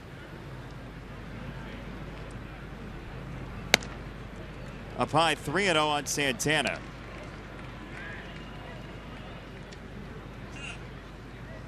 Don Cooper wants the bullpen to start to work.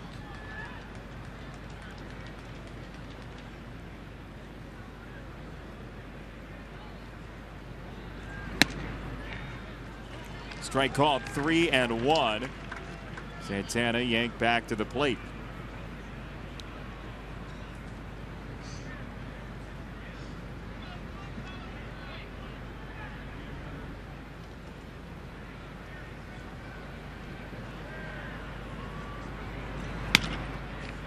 Santana does the job. Laurie to first. Sanchez, I should say. And 1 out, runner at third. We talked to Jason Kipnis about the responsibilities of a 2-hitter as you look at Zach Putnam loosening up. Dan Jennings is loosening, but he's not throwing the baseball.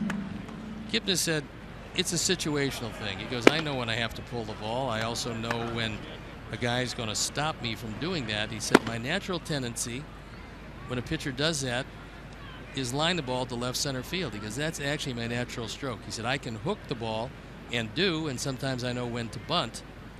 So a situation now with the infield in at all 4 positions and the go-ahead run 90 feet away.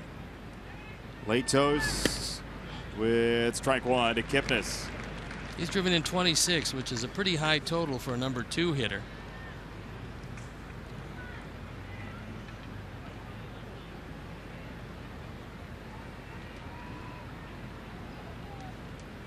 Hit pretty well historically against Latos. Is 4 for 11 coming in.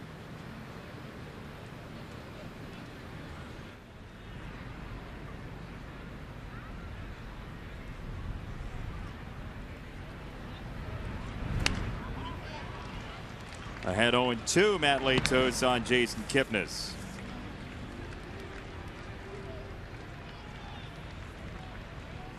Kipnis has fanned 41 times this year, which is a pretty high total. That's second behind Mike Napoli.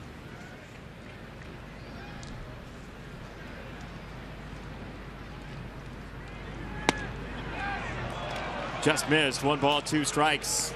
Would have been a big strikeout for Latos. Pitchers normally don't go after strikeouts, but Matt could use no contact here.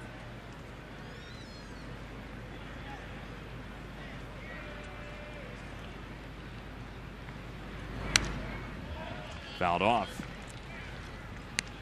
3-1. Sox had the lead. Then Chisenhall singled. Bird homered. Tied at 3. Martinez a double. Santana moved him over, and here we are. Top 5, 1-2 on Kipnis.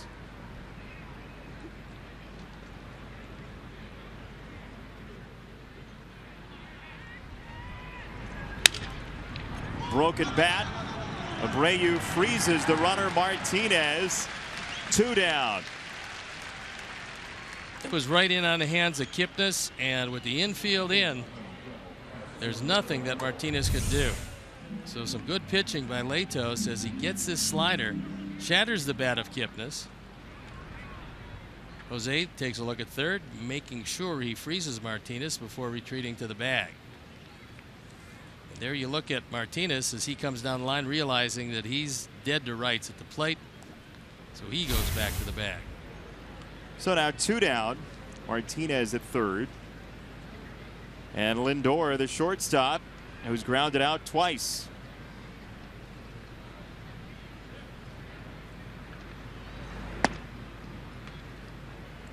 Inside and high, ball, no strikes.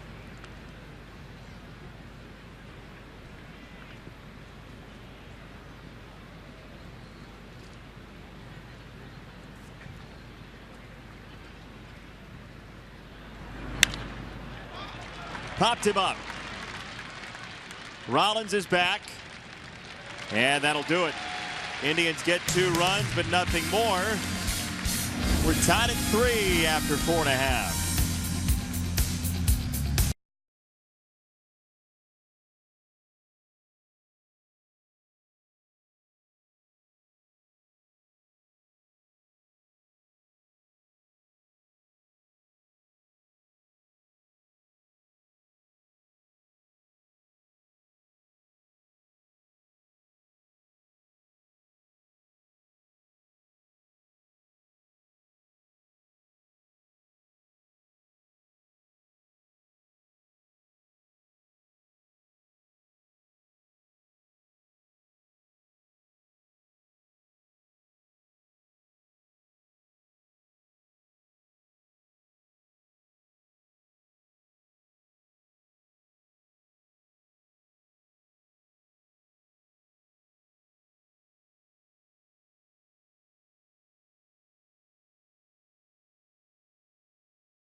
Toward a month for Alex Gordon with that broken bone, and so the Sox will see Kansas City without Gordon, and we will see who comes up from Omaha to replace him. Jimmy Rollins takes ball 1. That was particularly nasty. I mean, you see a lot of things happen on a field, but that time when Gordon hit the tarp, it looked like he was completely knocked out.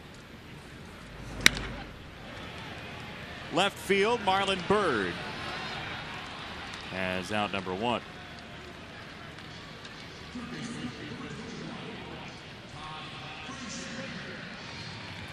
The one down for Todd Frazier, who has reached base twice, once on a homer, once on a walk.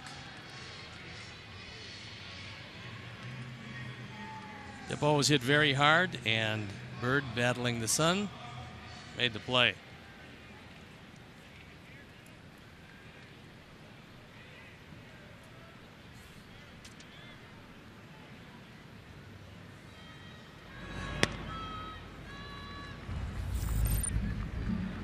First run of the ball game, a towering home run, and with that first White Sox run, eClick Lending has donated $100 to the Pat Tillman Foundation, supporting military veterans and their family. A great cause as Frazier takes a strike.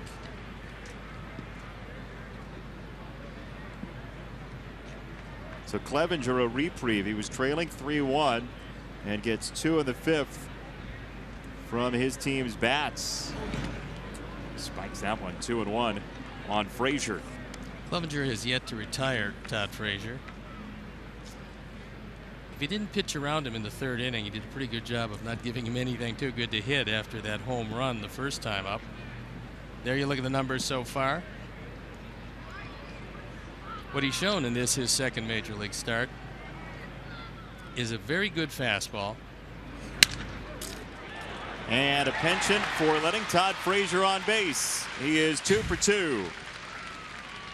That was an excellent pitch. I mean, Todd is seeing the ball right now as well as he can see it, because normally you just don't hit this pitch back up the middle. Take a look at the location. You see where Gomes wants it? That ball just barely has a piece of the plate. Guys don't hit extreme pitchers' pitches as hard as Frazier just hit that, unless he's absolutely seeing everything. So he's heating up at the right time. And again, now we have to have Jose Abreu doing the same thing. But Frazier, is shown why he's one of the best third basemen in all of baseball, both offensively and defensively. And with his base running, he's a pretty good base runner. Smart base runner. Yeah, he is that. Melky Cabrera. There goes Frazier. He's got this absolutely thieved. Nobody looked at him, and he swipes second base with one out. A nice job by Melky. Melky, with no count at all, just steps out. He realizes that Frazier pretty much is going to be standing at second base, giving him that running lead into scoring position. Heads up base runner. My goodness. And there's Melky realizing that, hey, it's a lot easier to drive in a run with a man at second than it is at first. Fourth stolen base of the year. And it's not because of blazing speed, it's because of opportunistic ability to read pitchers.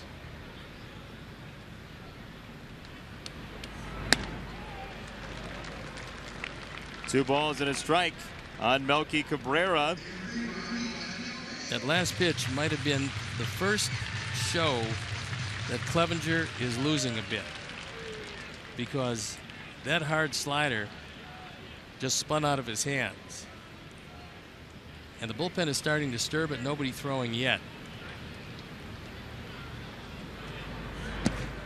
In the dirt, 3-1 on Melky. We got two of the best pitching coaches in baseball in their respective dugouts. All of you know about Don Cooper, and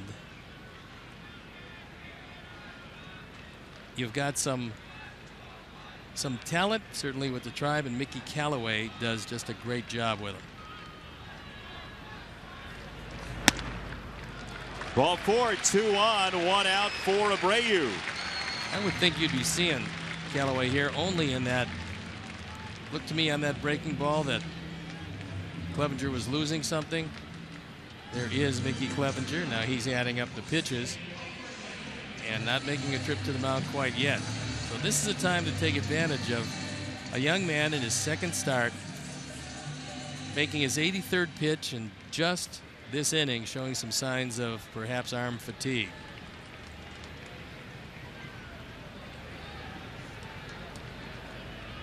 So Clevenger, first and second, 1 out.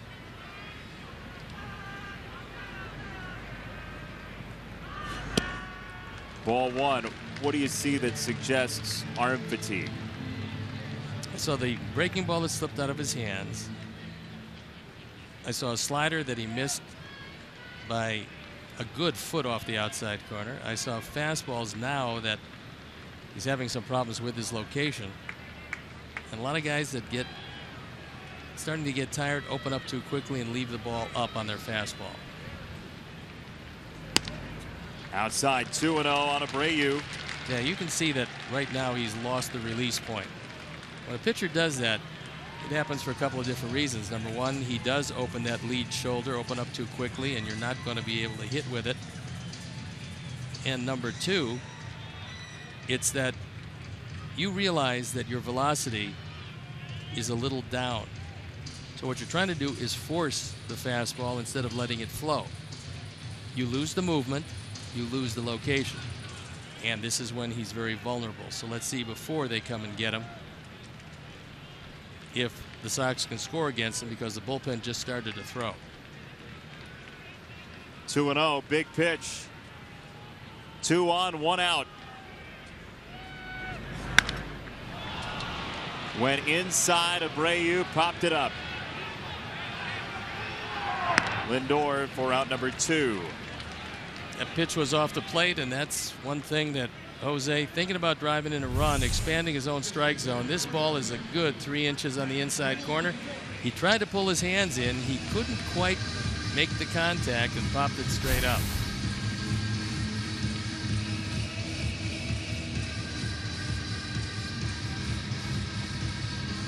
Dan Otero loosening in the pen.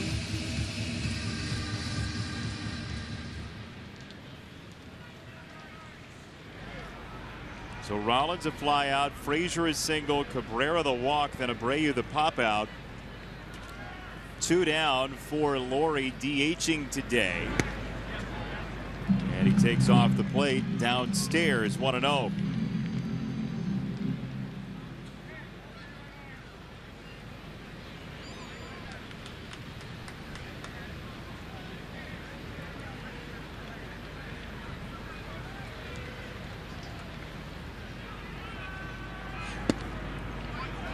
Clevenger has a strike. 1 ball, 1 strike. There's a couple things I've noticed with Clevenger, which is a good trait. Joe West has called a couple of pitches that had part of the zone. He called them both balls. Clevenger did not look in, didn't question him. Clevenger, a kid with one of the most senior umpires in baseball.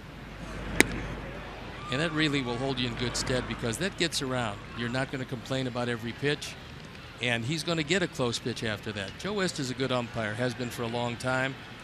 Like all umpires, he's going to miss a pitch or two, but if you don't show him up or don't question where the pitch was, you're going to be a lot better off down the road.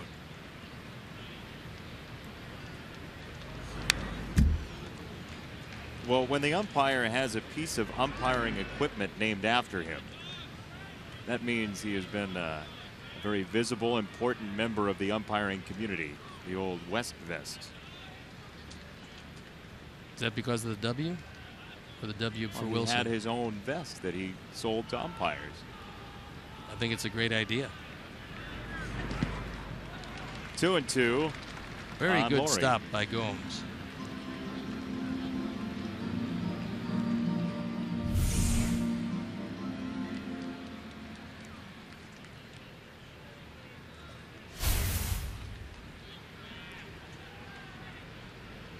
I'm going to change my name to Mizuno. You are? Yeah, well, then, you know, the chest protector. Good business plan. 2-2. 3 balls, 2 strikes on Laurie, who's yet to make it out today with a walk and a single. Another breaking ball that slipped out of his hands. So the big advantage, the runners will be going, taking the force out of the equation. Huge gap in left center field.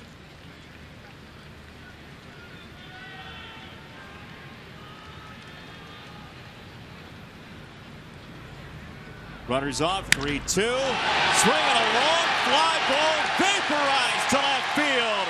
It's a 3-run homer for Brett Laurie. That fastball was right down the middle, and it was tattooed. 6th home run. He's driven in 19.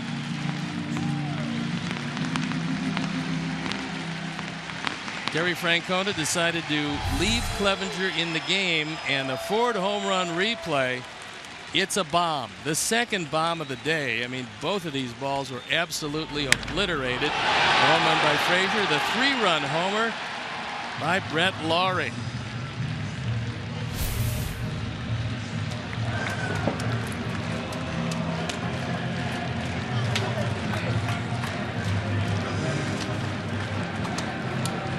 That's a very happy dugout, a very happy Matt Latos, as you would expect, and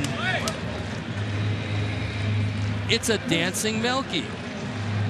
The Sox build on their Major League Baseball lead of dugout hugs.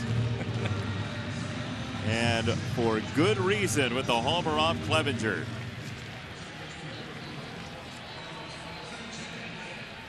That is a big smile from Matt Latos as Sanchez stands in. Missed low, ball, no strikes.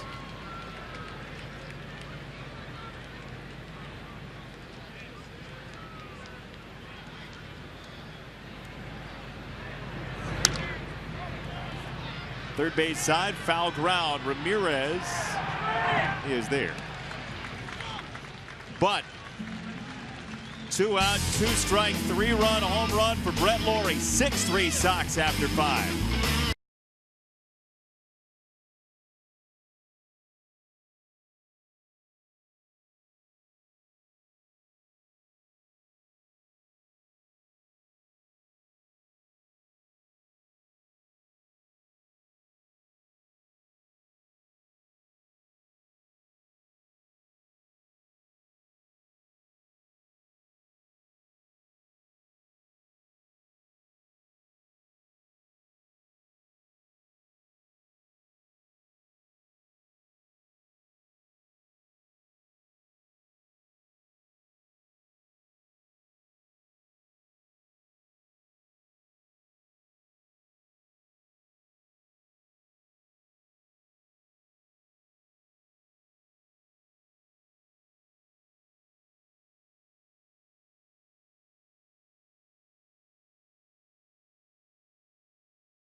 The Great Clips Summer Sweepstakes details. The grand prize winner throws out the first pitch at Mullet Night, Friday, June 24th, plus White Sox tickets and a pregame patio party. Steve will participate. Great Clips.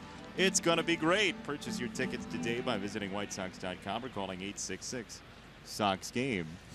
I've started my mullet, and I'm thinking with just a month to go, it's going to come down to the wire. And by the way, on Sticks and Stone, if you're using Dwayne Kuiper, I know where his car is parked. Well, Herm Schneider and Robin Ventura out to check on Matt Latos, who is going to stay in the game. He was also looking at his finger last inning, and I'm wondering if he's starting to develop a blister also. What causes that?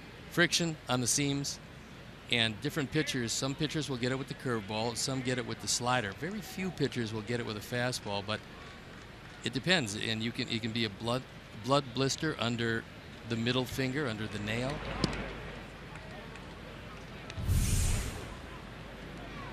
Yeah. He said, I want to stay in, but he looks down at his finger, looks like his thumb. And again, you use your thumb on the seam just about with every pitch.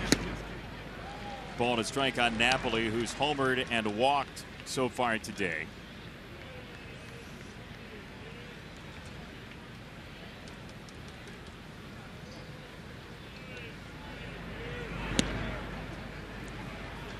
That was a strike not called. 2-1 on Napoli. Jenner Navarro was having a little conversation with Joe West without really turning around. He was looking to the side. He was talking about the last pitch that had the whole zone. That's a low. 3 balls and a strike for Napoli. Come on, baby, no walk.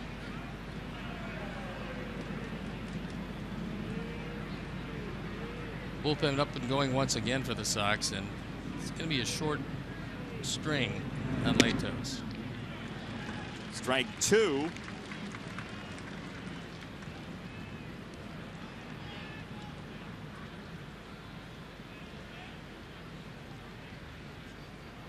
Full count on Napoli. Latos spins it home. And Napoli goes down swinging. Boy, an emotional roller coaster today for Matt Latos, who last inning gave up 3 runs. His glove took the brunt, and then suddenly, after a 3-run Brett Lawrie homer, the hug fest begins. That's how quickly it goes for a pitcher, and Latos just punched out Mike Napoli, much to his happiness. And pumps in strike 1 to Jose Ramirez.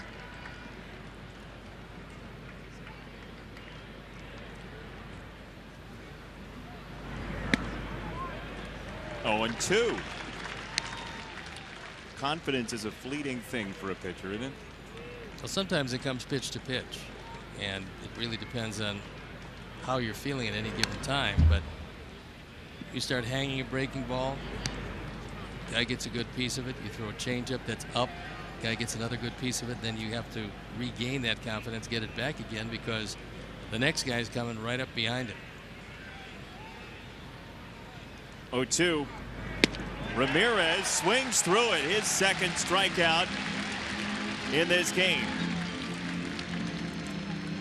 So given the lead, Matt Latos has come out firing. 2 hitters, 2 strikeouts. That was a good curveball. And it's Zach Duke getting ready just in case. I would assume that if he doesn't get Gomes, we're probably going to see Duke and Chisenhall, unless there's a pinch hitter for Terry Francona. They don't let Lonnie Chisenhall see too many left-handers. He's got just 5 at-bats all year against lefties.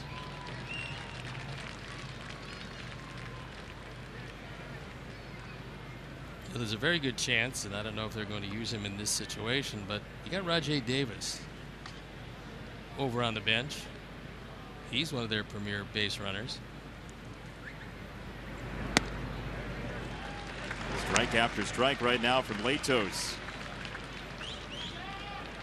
There's no doubt that Robin and Don Cooper would love to see Latos leave that bullpen with, at the very least, 9 outs to cover. You can get any more than that, that would be very good. This doubleheader game 1. And there is a fly ball center field. Jackson started back. And a 1-2-3 inning at the right time for Latos. 6 in a row retired by him. 6-3 Sox.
For Clevenger, and Dan Otero comes on for the 15th time. He's been awfully good. 1.10 ERA, only 3 walks. You can see opponents hitting .234, and it's almost evenly divided. No bias on either side of the right or left-hand hitter. So Clevenger goes 5, gives up the 6 runs on 7 hits, walks 3, fans 4 before giving way to Otero. A multiple-time waiver claim, Dan Otero, claimed by the Yankees, the A's, and the Phillies in his career. Originally drafted by the Giants the 21st round. That's a shot by Navarro to welcome in Mr. Otero. Time for today's fastest-growing sensation, where we quiz Steve about his own career. Sticks and stone. How'd you do against Rico Carty? Well, his nickname was the Big Mon, and he was large and a very good hitter. Probably not well. Rico could hit. He was as good a hitter in his time as just about anybody around. His claim to fame, I believe, because he was not a trusting soul. He played with his wallet in his back pocket during the game. Is that right? Yes, he did. As I remember, I picked his pocket a couple of times after he got base hit. No, he did play with his wallet in his back pocket. Wow. Yeah, amazing, huh? Yeah. Didn't trust the valuable box.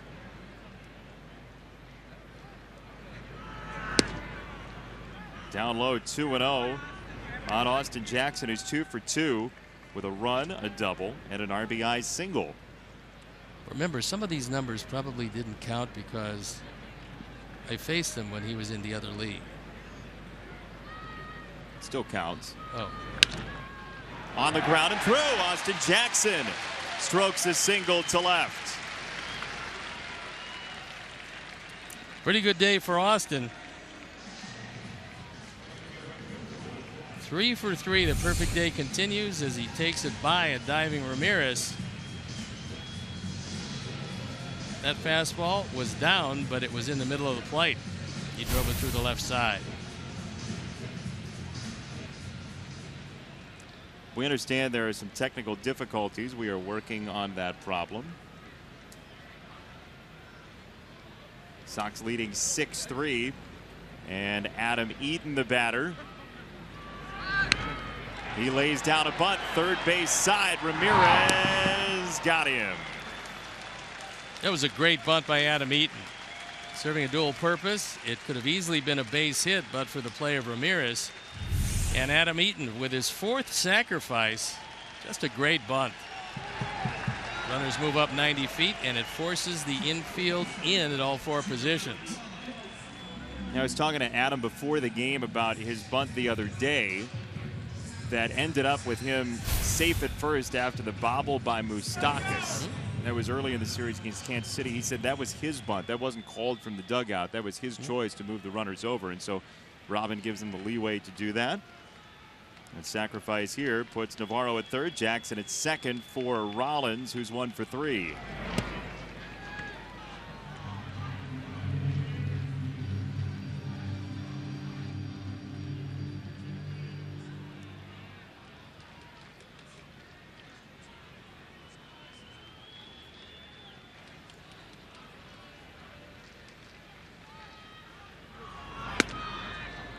One ball, one strike on Jimmy Rollins, who singled a homer run in the third, got Jackson across.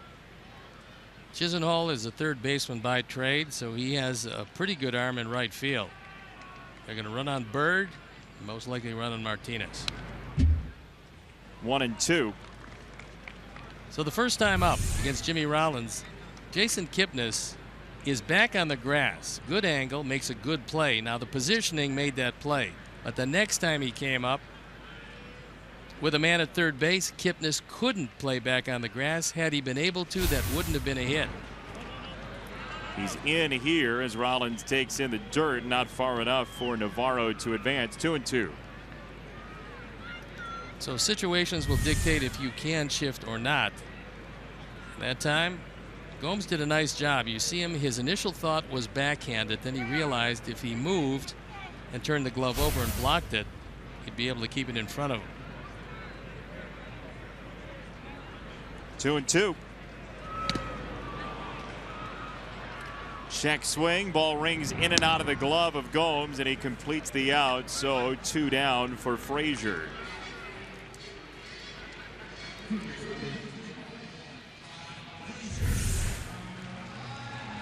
High fastball, cannot check his swing. And when Jimmy Rollins sees the ball get away, he goes to first. Their first inclination here is, well, Frazier's seeing it so well, put him on first base. But you got Melky behind him, and he's been as consistent a hitter as the Sox have this year. Had the big hit yesterday to drive in 2. Frazier takes downstairs. Ball, no strikes from Otero.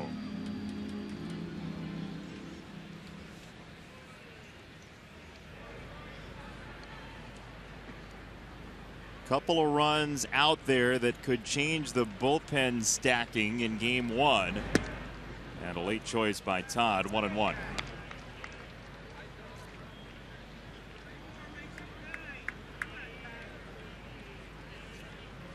Doubleheader, game number 1. Game 2 will follow 40 minutes after game 1.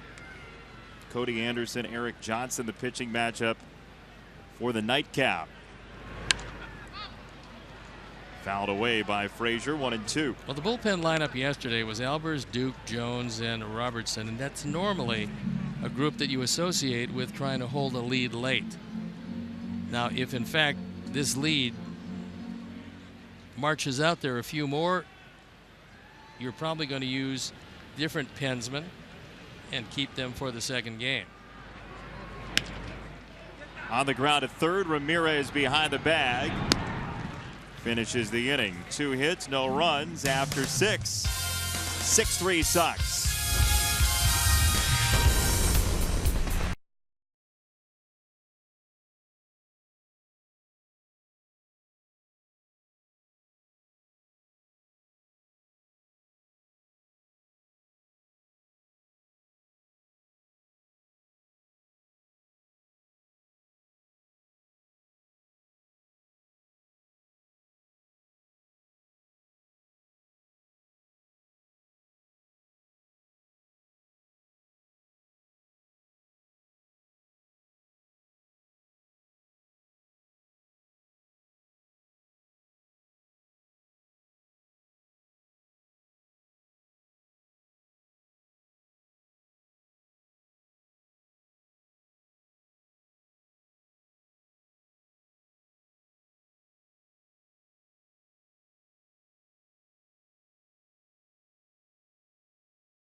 And you were right about Rico Carney. Yeah, he's just a terrific hitter.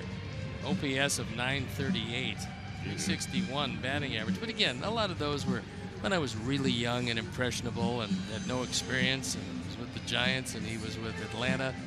So you can't hardly count those. New pitcher on. That's not Steve Stone. We had Zach Duke coming in the game. He's got to protect the 3-run lead. So Zach on for the 25th time. The busiest man around. ERA, a pretty good 2.87. And Jimmy Rollins with a couple of words of encouragement. And Duke taking over from Matt Latos, who went 6. Gave up the 3 runs on 5 hits. He walked 1, he fanned 4. We understand that our feed is still out, at least the video portion. So we are working on that. Hope to have it rectified very soon. It's a shame because you've never looked any better. Thank you. Rajay Davis pinch hitting, and he takes a strike called from Zach Duke in the lower portion of the zone. 0-1. Davis pinch hitting for Lonnie Chisenhall, who generally does not face left-handers. 6-3 Sox. Duke drops down on 0-1 and misses up and away. 1 ball, 1 strike. Rajay Davis has had a pretty good run at it career-wise against the Sox. He seems to swing the bat very well regardless of what uniform he's currently wearing. Pitch is high and tight. 2 balls and a strike on Davis. Chisenhall was 1 for 2 with a run scored. Rajay Davis, a .302 career hitter against the Sox. That was a good number for him. 2-1. Swinging a fly ball left-hand side. Melky Cabrera racing in, still coming, angling toward the line. He makes the catch, and 1 out in inning number 7. Melky was shaking his head because he lost sight of that ball for a while. What outfielders will do, as well as putting up their hand or glove along with sunglasses, they'll angle their bodies trying to turn away from the sun and trying to make the play. So here's Melky. He's got the sunglasses. And he's able to make the catch, but he shakes his head because he lost that ball for quite some time. Look on his face suggested, here is Marlon Byrd, who takes the ball slightly up and slightly away. 1-0. Right-hand batter Byrd, who had a 2-run homer in the 5th. 6-3 Sox in the 7th. This pitch strays outside at 90. 2 balls, no strikes.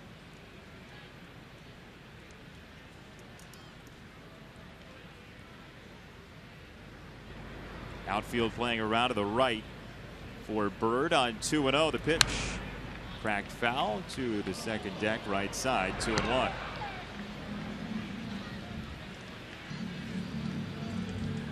Zach came on yesterday for a 1/3 of an inning in relief of Matt Albers. He got the man that he was assigned to get. 2-1. Swing and a miss at 82. 2 balls, 2 strikes.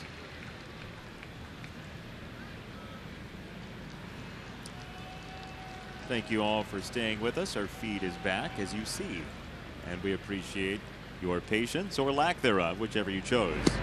2-2 is downstairs. 3-2 on Byrd. So far, everything has been away in this at bat. So says our Toyota pitch tracks. We almost had Toyota radio pitch tracks. Could very well for you. Yes, look at that. Looks great on radio.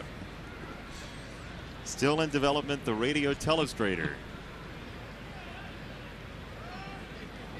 3-2. Inside, ball 4.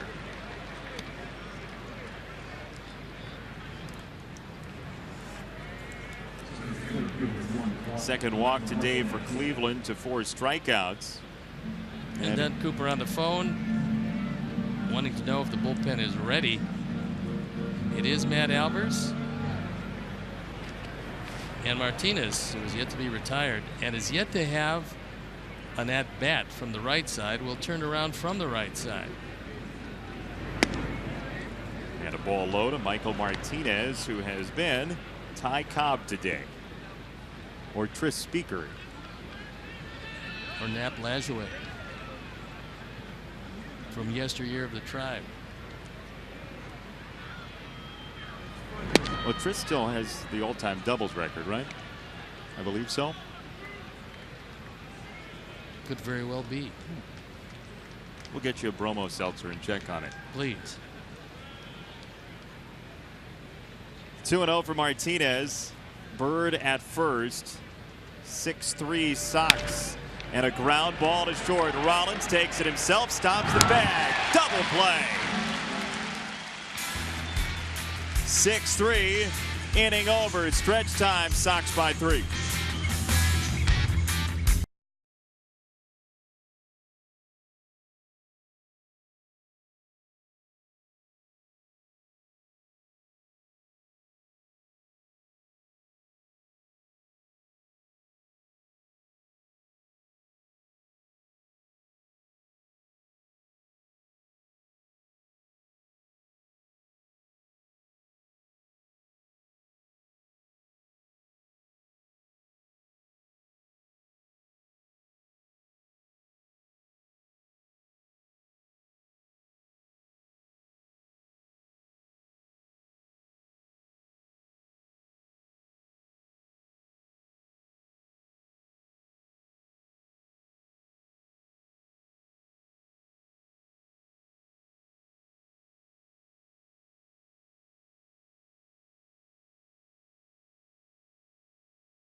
Two of the doubleheader between the same teams that are playing in the first game. Beginning at 7 on CSN Chicago.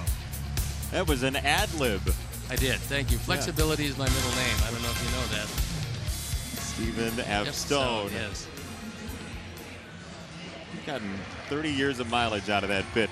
Michael Martinez into right field. Rajai Davis takes his spot in center. Chisenhall out of the game after Davis pinch hit for him and flied out to left. And a first pitch here is off the plate to Melky Cabrera.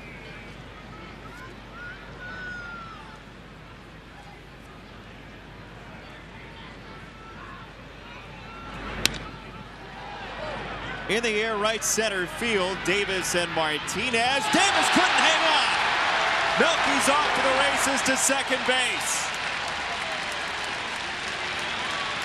I believe we'll see Rajai Davis come in just in time to pick up an E8. It would be his second error. He calls for it and just misses it.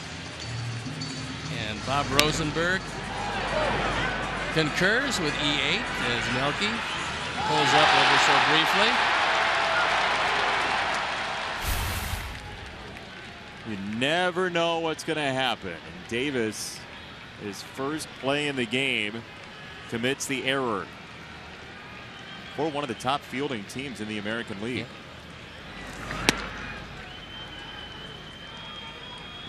Indians have been very good this year. It's just their 20th error of the year. Sox have been equally as good. They've only committed 21.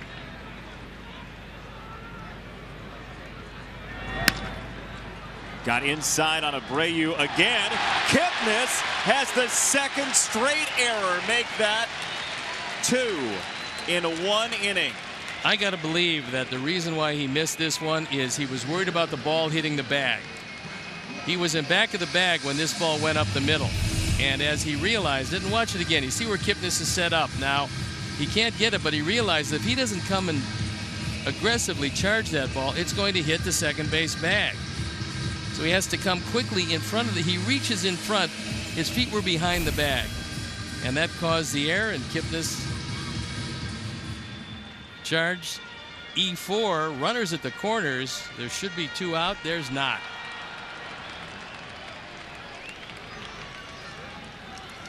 So, Brett Lawrie, who homered last time with 2 on, Takes a ball inside.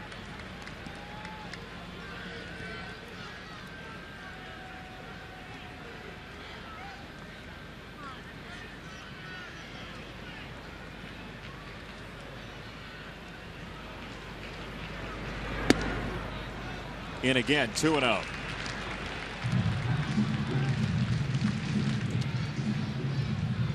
Well, this is game one of the doubleheader, as we told you. Sox are trying to lean on the Indians for a little bit more.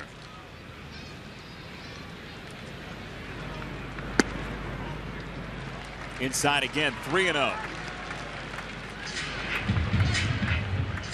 This is exactly what Otero did to Todd Frazier. He got that fastball right in on his hands. This time he missed 3 straight times, and Laurie had the 3-0 green light before. Not this time. 3-1.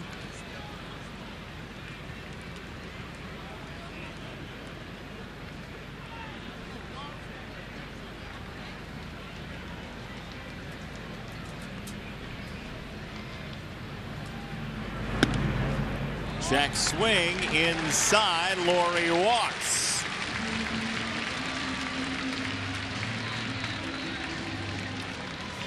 Now Sanchez.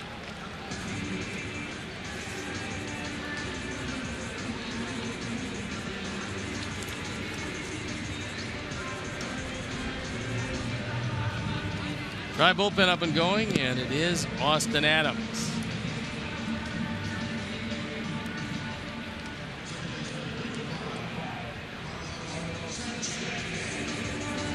Sanchez, along with Eaton, the only 2 to not reach base yet in this game for the Sox.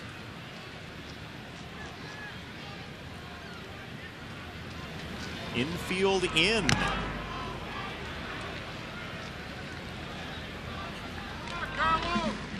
Terry Francona realized at this stage of the game, you can't go for 2 and concede the run. You got to cut down that man at the plate and hope you get a home to first double play if you're going to try to turn 2.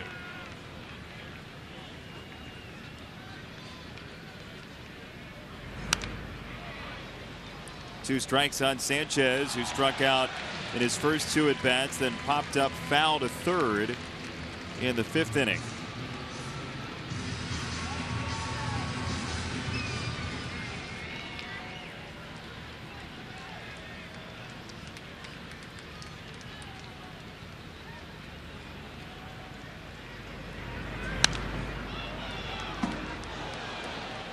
Carlos 4 for 24 in his stint in the majors this year. Brad Mills right beside Terry Francona. Mills, a longtime baseball man, and knew Terry in his days with the Boston Red Sox.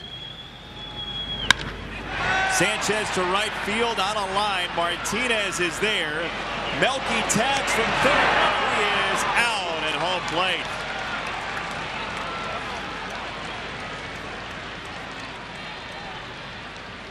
Michael Martinez has had quite a day today, and that was a pinpoint throw to the plate and no chance at all for Melky.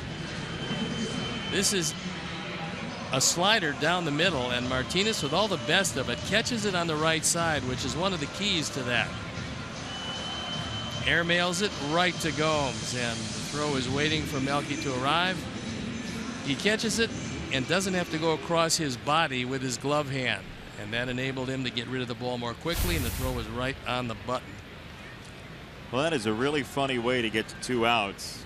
You get a fly ball you should have caught, a ground ball you should have caught, a walk, and then suddenly there are 2 outs on the hardest hit ball of the inning.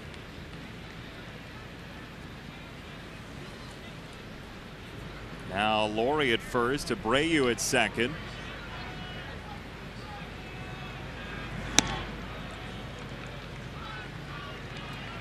Ball and a strike on Navarro.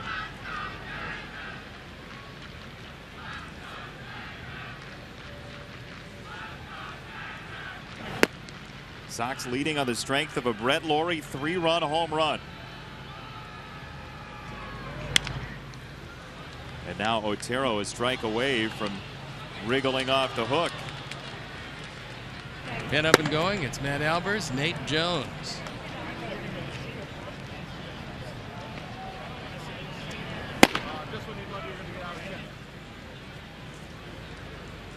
Both of them worked in the game yesterday. Albers for a third, Nate for 2/3. His team effort from the bullpen It was very good. secure that lead, which ended in a 3-2 victory. Rodon gave up 2. Then Albers, Duke, Jones, and Robertson. 4 men for 2 1/3.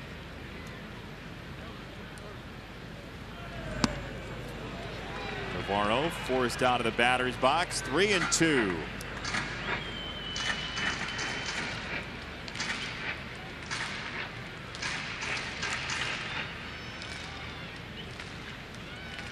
Austin Jackson has had quite the day. 3 for 3 at the bottom of the card. Looking for a chance here.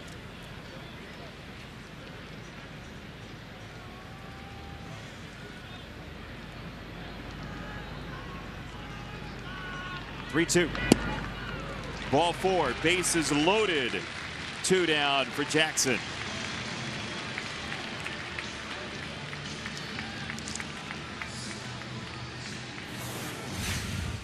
Here's our Xfinity high-speed action replays. It's the day of Austin Jackson. The double and the run scored in the 3rd. The RBI flare in the 4th. And then the base hit in the 6th. A perfect day for Jackson, and we've got a pitching change. Otero will leave. And as he does, we'll step out and be back after these messages.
Experts called to the pen, and it is Austin Adams who's been up for 1 appearance. There you see it. It was a good one. Up from Columbus in AAA, although the 1 hit was by a left-hander, so the .500 gaudy batting average isn't that much of a sample size, and he inherits the bases loaded as the Sox are looking for more. Dan Otero leaves the game. Should have been on the bench anyway at this point, but for the 2 errors that led off the inning. 2 hits, 2 walks, a strikeout for Otero. And now the Austin's duel. Jackson and Adams. Bases loaded, 2 out, insurance all over the base paths. Ball 1.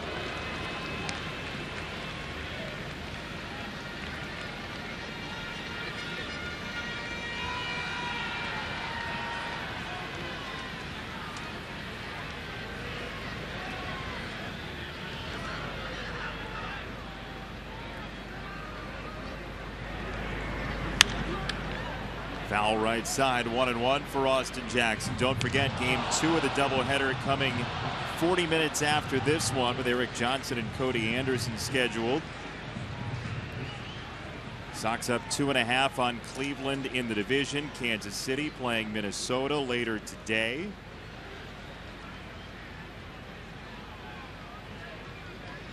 Royals 3.5 back as we stand right now.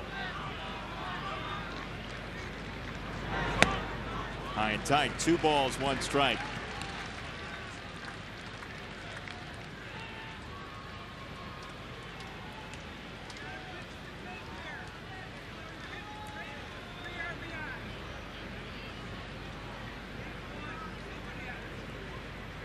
Two and 1. Spiked it 3-1, 96 and way out.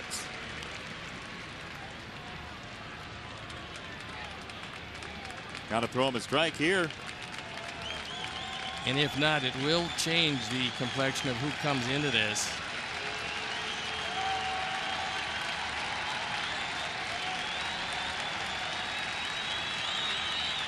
Three balls and a strike. 2 out, Adams. Called strike 2. Pretty good pitch, actually a perfect pitcher's pitch. And no wonder that Austin Jackson did not swing at it. He's waiting to see one, hopefully a little bit better than that. Abreu at third, Laurie at second, Navarro at first. 3 balls, 2 strikes, 2 down. High ball 4, it's 7-3.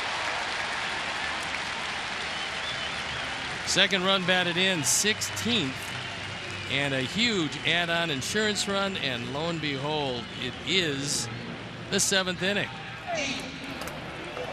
The Sox have now scored their 37th 7th inning run. That's the most in the American League.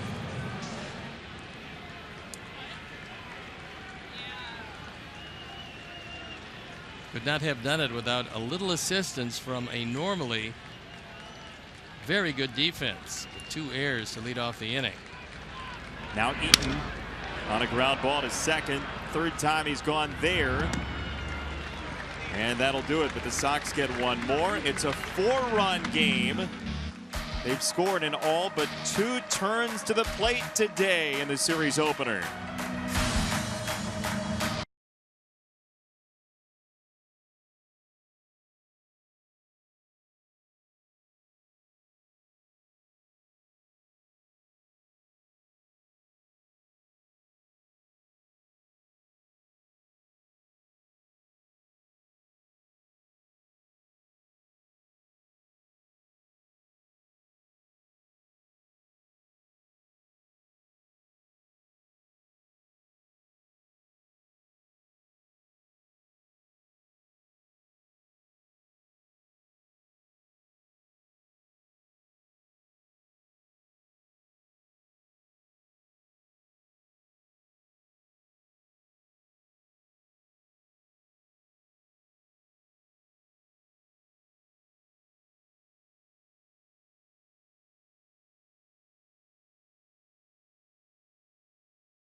White Sox Kids Club for special Kids Club giveaways, free White Sox tickets, and exclusive events. Head to whitesox.com/Kids Club today to join. 8th inning. And the Sox lead 7-3. A couple of t-shirts into the crowd for a young fan.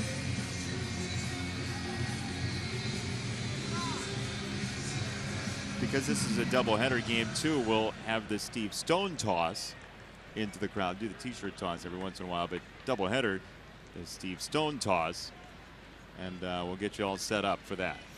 I'd like to see a little lower booth or a little higher stands before I contemplate that. It is not optional in a doubleheader. Santana, who watches 65% of the pitches thrown his way, takes a ball.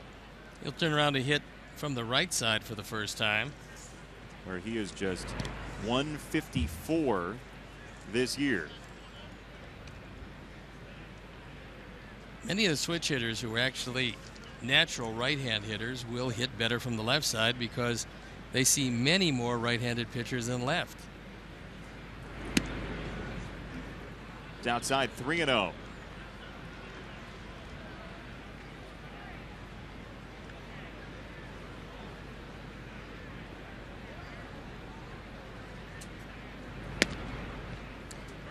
Well, this is right around the time of the game in a doubleheader when the folks who had tickets for the regularly scheduled game start to show up for this game, and they say, what is going on? Did we miss the memo? Sometimes that'll happen.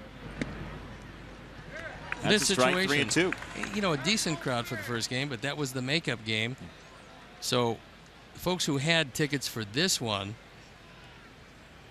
will swell the crowd, certainly. The folks who had tickets for the rained out game can come any time during the doubleheader. Outside, ball 4 is Santana, a leadoff walk. White Sox fans, next time you want to grab White Sox seats, get the StubHub app. We take the price and location of seats and show you which tickets at StubHub give you the best deal. So get the StubHub app today. StubHub, the official fan-to-fan ticket marketplace of the Chicago White Sox.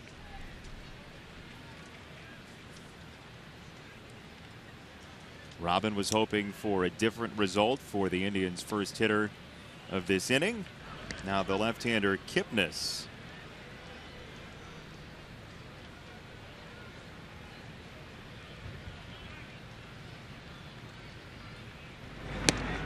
One and one.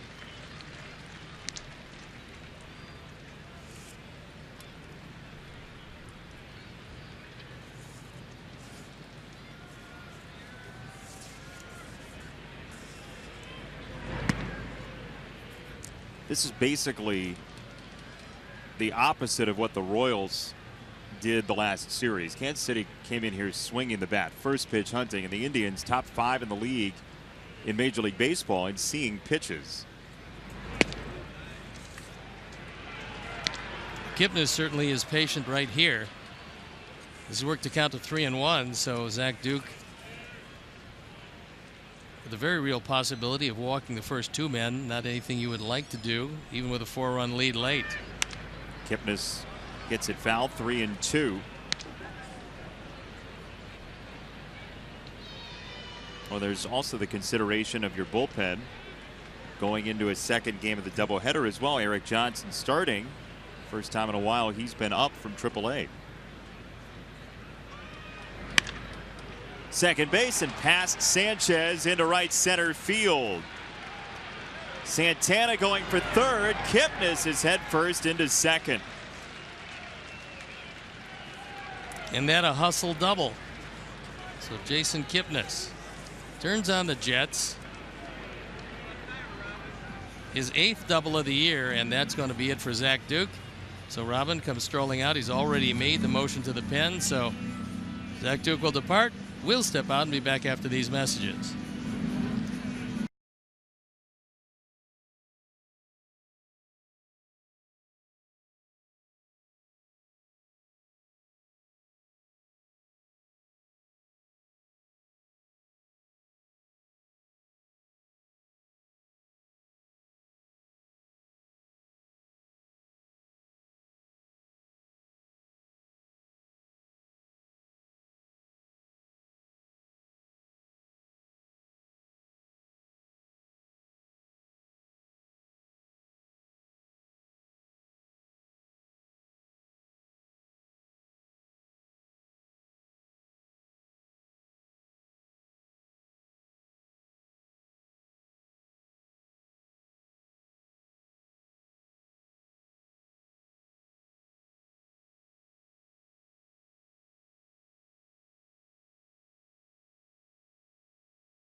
trivia knowledge, and you could win cash. Beer Money, presented by Coors Light.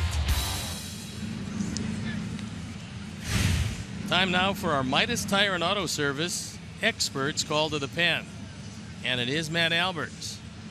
1-3, on for the 21st time. His ERA just a touch above 3 1/4. He inherits Indian base runners at second and third, and nobody out here in the 8th. 30 straight scoreless appearances from August of last year to April of this year for Albers, who looks for another scoreless inning. He's got second and third, nobody out, and Lindor, who takes a little bit low, maybe. Pitch tracks said it was not a ball, but the swing was there, so 0-1.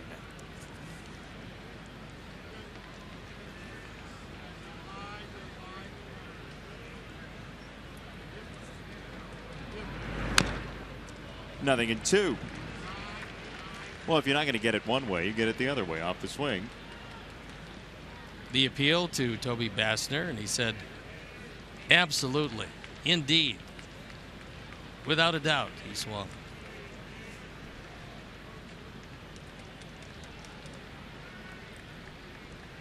Oh, and 2 from Albers. Poke to shortstop, and Rollins is right there, playing close to the bag for out number 1.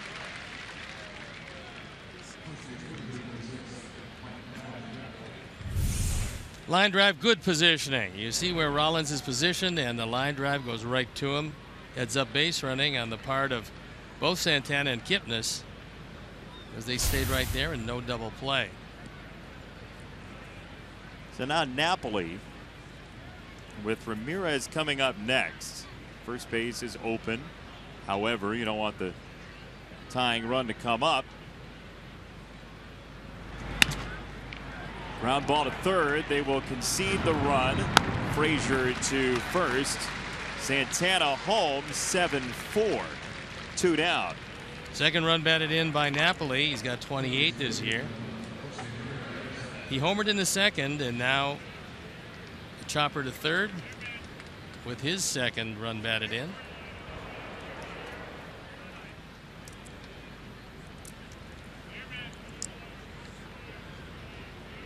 The Sox will trade the run for the out with 4 outs to get in this series and doubleheader opener as Ramirez takes a ball.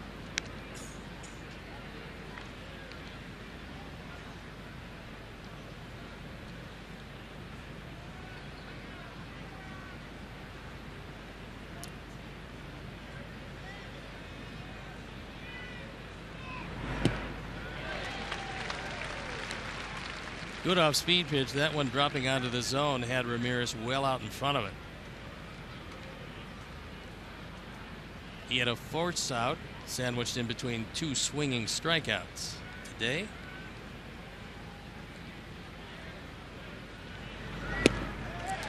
And he's down to the count, 1-2.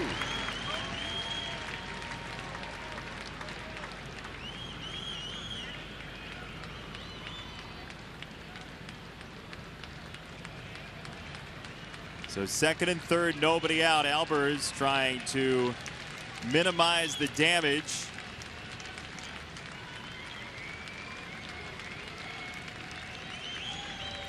Ball and 2 strikes. Foul left side.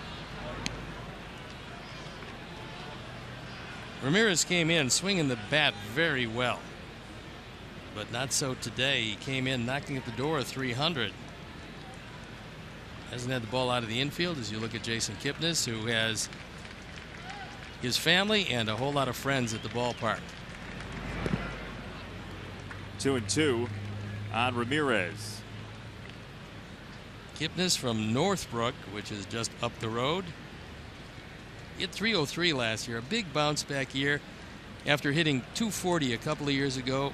I talked to him that time. He said his swing was just not in sync. He couldn't find it. He really struggled, but last year, no struggles whatsoever. Just missed inside, 3-2.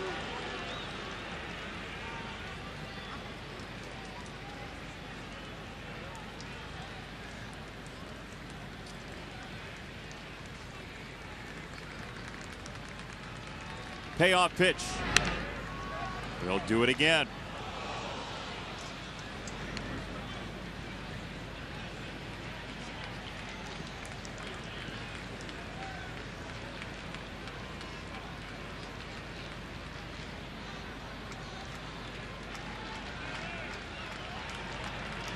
Three balls, 2 strikes, 2 out. Kipnis at second.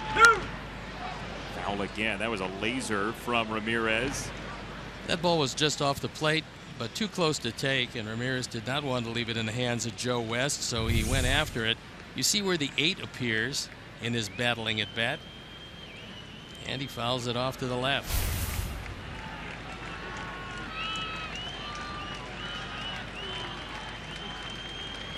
And time called. Ramirez, number 8 in Major League Baseball with a .298 average with 2 strikes, has gone down 3 times today, and he stays alive again. Now, you told me one of the most unbelievable statistics involving Todd Frazier, and I talked to Tom Hamilton, the great broadcaster of the Indians, on the radio side. It's one thing to hit .298 with 2 strikes. It's another thing to hit 8 home runs with 2 strikes, and Todd Frazier has that distinction this year. 2 more than anyone else in Major League Baseball. That's a big number.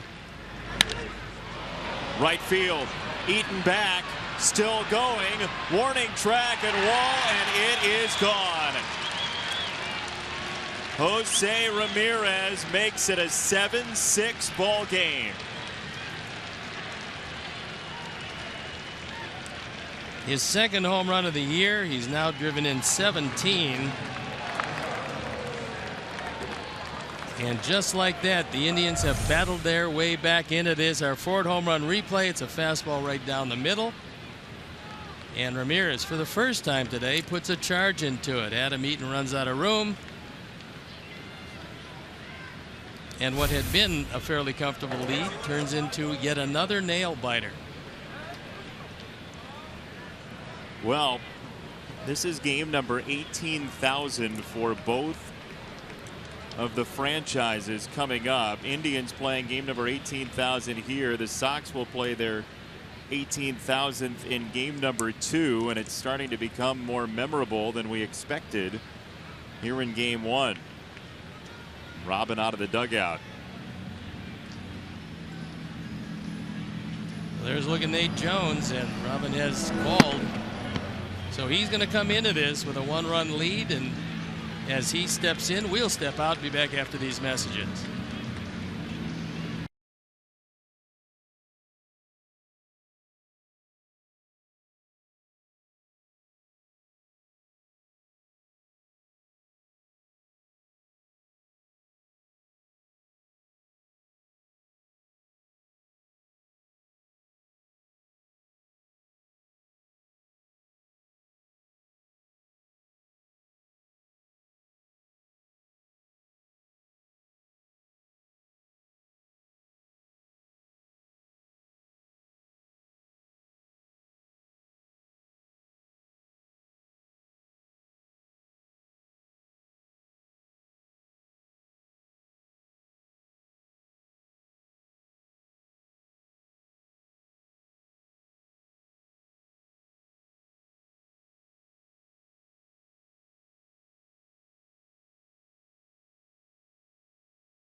Field, meet 2016 White Sox team members and talk to White Sox alumni. Well, now is your chance. Join us Saturday, June 25th for Picnic in the Park. All proceeds benefit White Sox charities. To purchase tickets, visit whitesoxcharities.org. Time now for the Midas Tire and Auto Service experts. Call to the pen, and it is Nate Jones, who came on yesterday for 2/3 of an inning. He struck out both Perez and Merrifield. And he's on for the 20th time. 2-0, and he's been brilliant out of the pen. Strike one to Yan Gomes, who is 0 for 3. Well, despite the fact that it's not much of a batting average, he does have some pretty good power. 6 home runs. 6 doubles as well. 0-2. A couple of years ago, he hit 21 home runs. Last year, had an injury-plagued season. The run production and the runs batted in were down.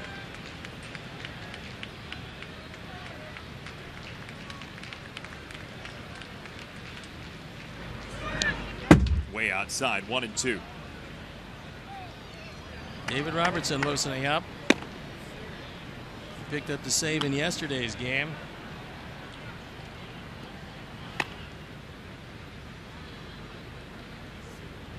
One clean inning to go through 7, 8, and 9 in the Royals order. If Jones were to get Gomes, it would be 7, 8, and 9 scheduled for Cleveland in the 9th. 3-run inning for Cleveland here after 2 came across in the 5th, 1 in the 2nd. 1-2. Just missed. That was a good call by Joe West because it looked like a strike. The umpires in the stands wanted a strike, but it was off the plate. If Nate gets that slider close to the outside corner, it's unhittable. High, 3-2.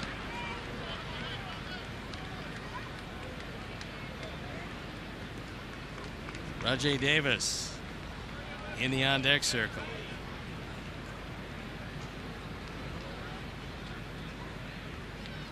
Full count. Fouled back.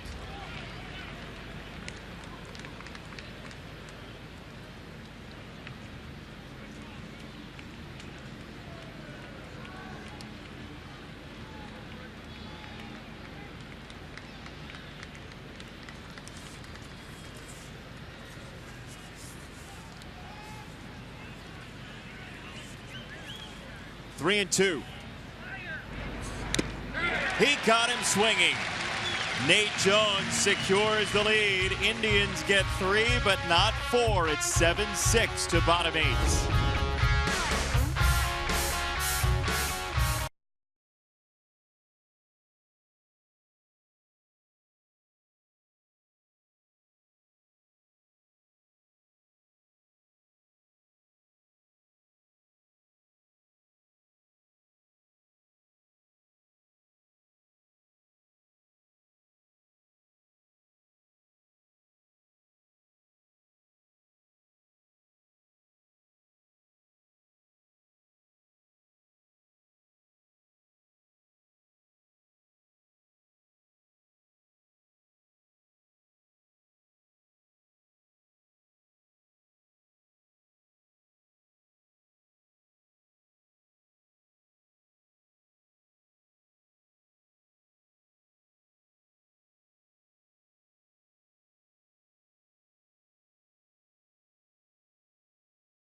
Sox with the lead, and how big, Mr. Stone, is that run in the home seventh now for the locals?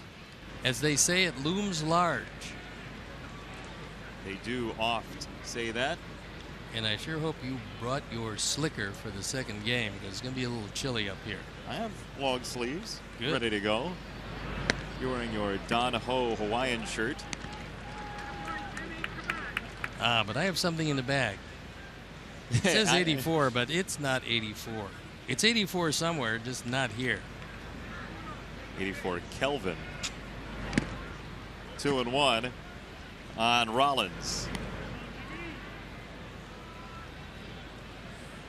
Jimmy, an RBI single in the third. There's a Hawaiian shirt. Hawaiian shirt day coming up. Boy, that's my favorite day. Kansas City's in town. So soon? Strike called 2-2. They were just here. And then we go there. You know, we'll be able to see exactly where we do go on the Travel Wisconsin when that comes up. Yeah. In case you were inquiring. I was unspokenly inquiring, like your audio tweets. 2-2 for Rollins. They play him to pull, and he swings and misses. Strike three, one down.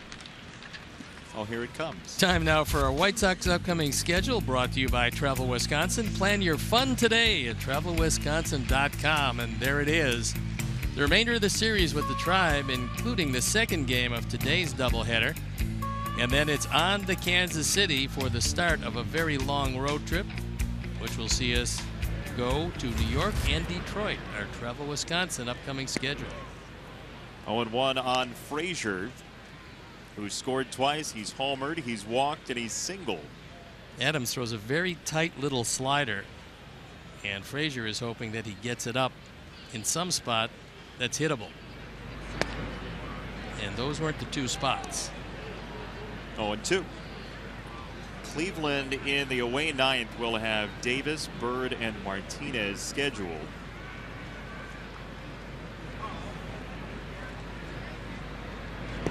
Sox have a great opportunity to expand that division lead to 3.5 with one more today against Cleveland.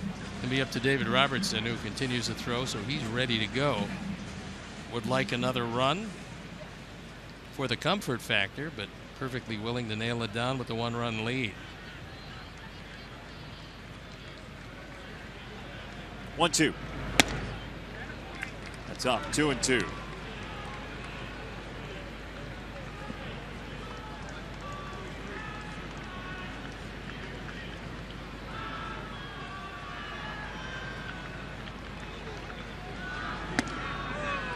Frazier, a little hopscotch out of the way. 3 balls and 2 strikes.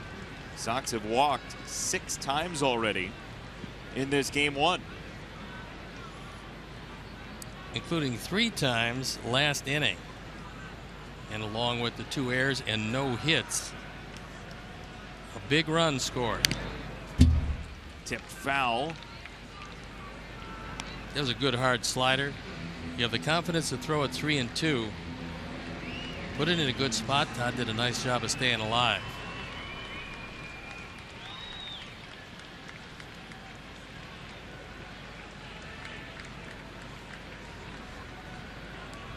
With 1 out, Frazier is on. Ball 4.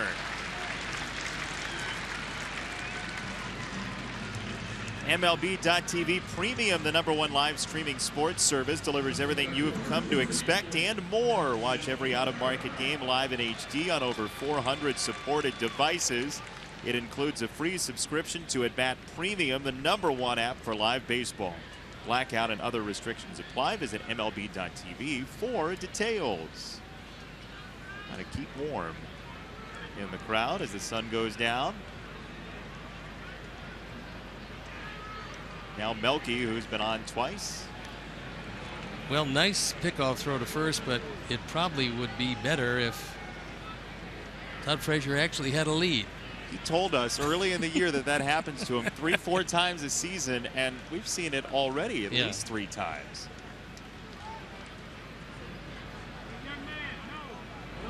He got that running lead as he stole a base back in the 5th. And that was a no contest. Melky did a nice job on that stolen base of stepping out, knowing that he was almost at second base before the ball got there.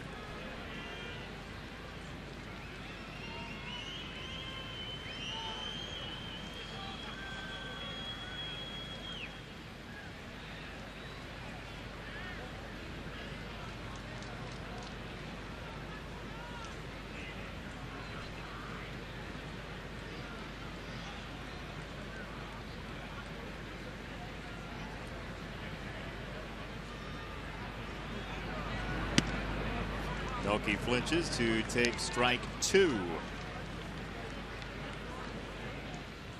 Abreu next. Melky shaking his head, wondering how he took the last fastball at 91 right down the middle. But sometimes you just get locked up and you can't pull the trigger.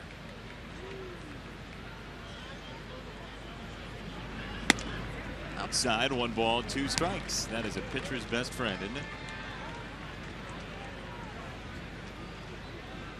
Sometimes a batter will just let one by that maybe you didn't want to throw. Well, you know, from a hitting standpoint, you're sitting asking yourself, how'd I take that?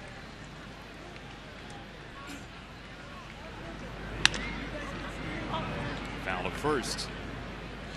That was a slider, stayed up in the zone. More like a cutter, actually, because he tried to get it in on the hands of Melky.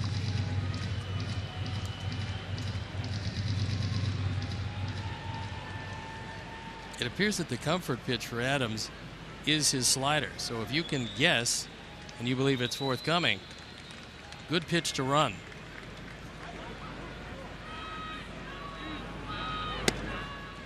Fastball up at 96, 2-2 on Melky. Nice play by Gomes as he was sitting low and away, and that one almost airmailed him. Already 17 pitches this inning from Adams, who came in the 7th. Gomes looking over in the dugout to see if they have any suggestions, and that suggestion is, well, he's called for everything. This is going to be the breaking ball. He got him swinging. Just the 17th strikeout for Melky Cabrera, 2 away. Gomes went through his whole arsenal of signs. Fastball away, fastball in, straight change, and then the last pitch was a slider, which was very effective. Jose now 0 for 4. Indians have pitched him inside all afternoon and now evening.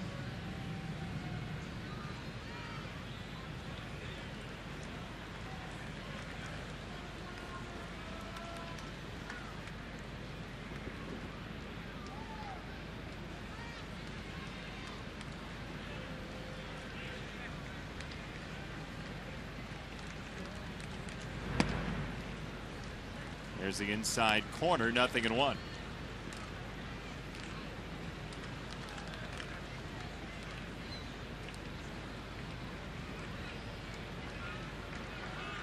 (7-6). The Sox with the lead with a run in the 7th. Cleveland a response of 3 in the top of the 8th. Go to first. That was almost into right field. Nice play by Napoli. Gomes is a good thrower. He wants to be a little more accurate than that. Napoli saved him. You watch Gomes as he drops down to one knee and then fires. That play is much more effective with a left-hand hitter than it is with a right-hand hitter up, because a base runner can see it all the way when a right-hander's hitting. Frazier's off. Abreu strokes it to center field. That's deep into center. Frazier gets the stop sign. Abreu to a vacant second base.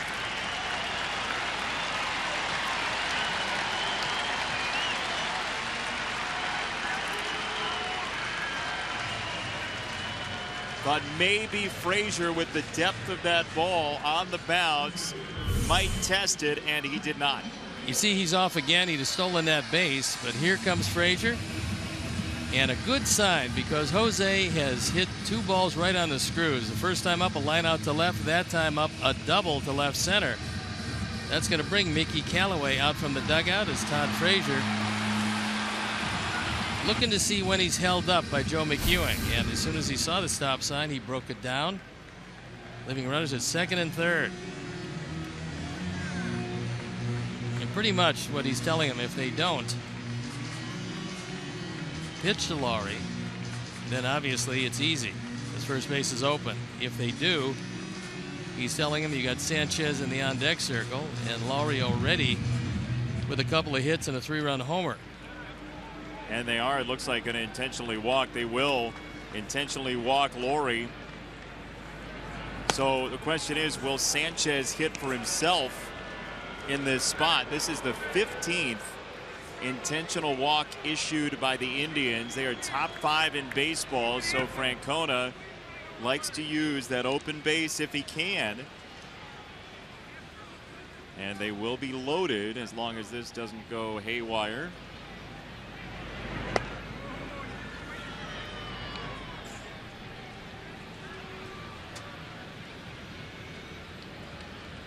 Been some talk of eliminating the intentional walk. And here it goes holding up 4 fingers. Yeah. See it go over to first. Just like we promised earlier in the game, it's Miller time, brought to you by Miller Lite. Red Lowry got one down the middle, and he put a charge into it. A 3-run homer, giving the Sox at the time a 6-3 lead. Sanchez hitting for himself with the bases loaded. Hit the ball very hard last time, only to line into a double play. 9-2. In the air, center field. Davis hitting over. Sox leave him loaded. 7-6 after 8 in the doubleheader, game 1.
Successful 11 of 13 times. His ERA just 1.02.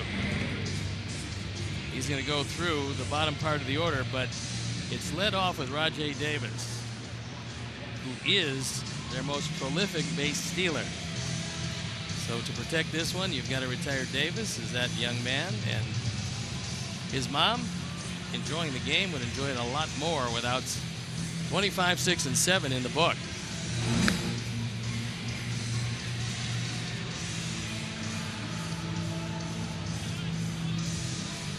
Well, this game was 6-3 Sox, then 7-3 Sox, thanks to the Lowry 3-run homer, then the run on a couple errors and a couple walks in the 7th inning. But the Indians got 3 in the 8th, and suddenly the bench has to watch a 1-run game. Maybe a good luck milkman.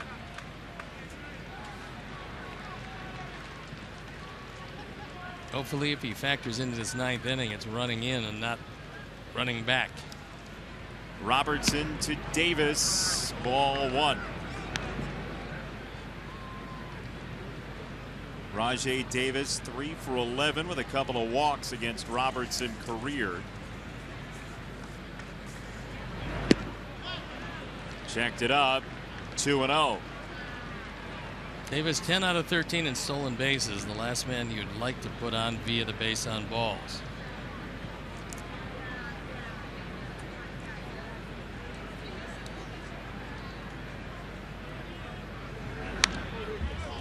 Two and one.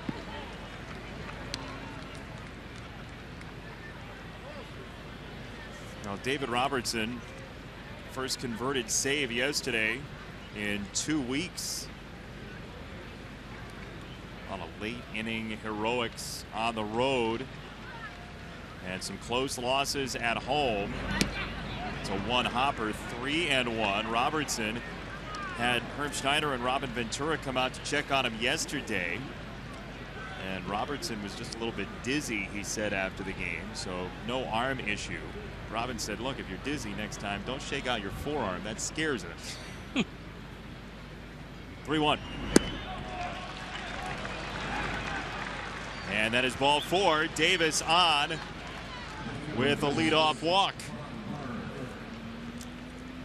And he wants his base running glove, which is going to extend the fingers of his left hand so you can't jam him on the head first slide. Sandy Alomar telling him, yes, I've got it. Come down and stand on the bag. 10 steals, 13 tries this year for Davis.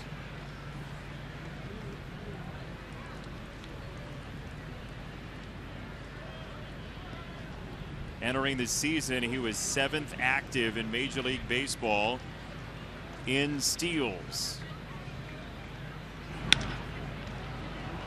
Right side toward the corner. Eaton runs out of room on the Marlon Byrd bid. 0-1.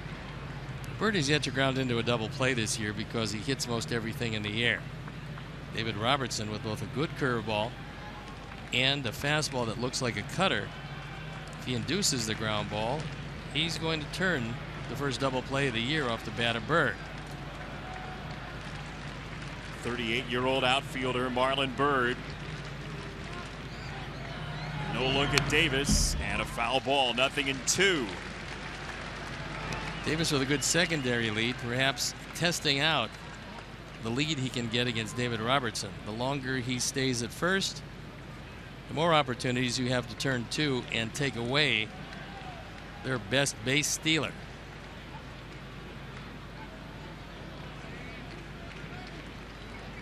He's got a little bigger lead at first base. And Robertson shortens that up with a throw over there. You see the base running glove on the left hand. That'll be his lead hand on the head first slide. Robertson to Byrd.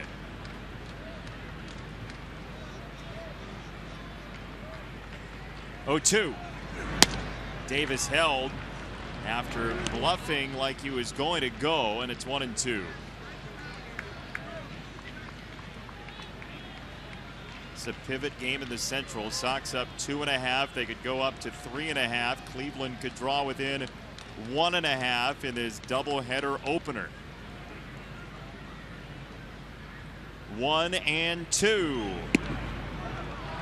Just low.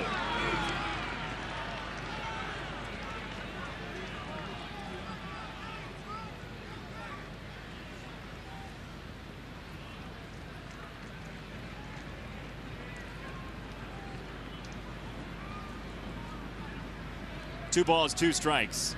Davis at first is drawn back. When do you go if you're Rajay Davis? Right now. This would be the pitch.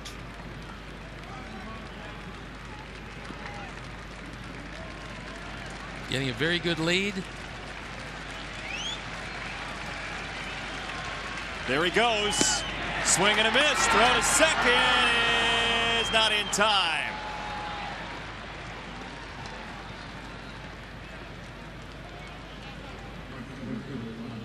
So he's in with stolen base number 11, and that's the danger of a leadoff walk to a speed burner.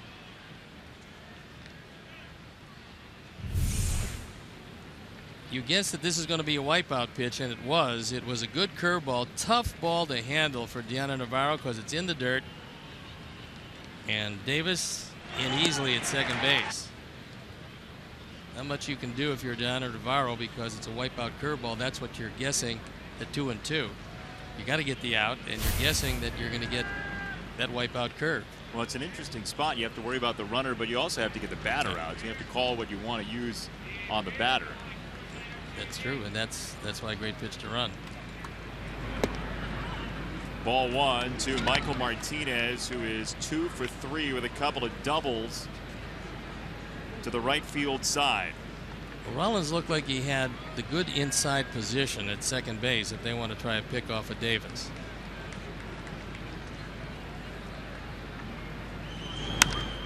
Fouled off by Martinez. Even when he grounded into that double play in the 7th inning, and that was from the right side, he still hit the ball hard. So he's been up 3 times, and he's hit the ball hard 3 times. Factor in a great throw from right field to double up Melky trying to steal. Not trying to steal, trying to tag up on the sacrifice. He's had a good day. And he calls for time.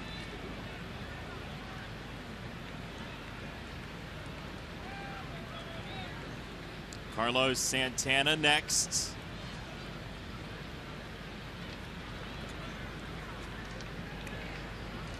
One. It's low. 2 balls, 1 strike. Indians got 3 in the 8th to make this a tight game.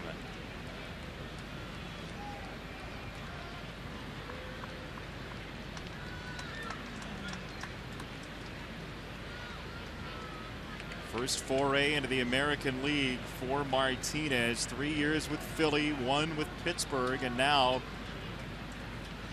his 2nd season with Cleveland. 2-1. Outside, 3-1.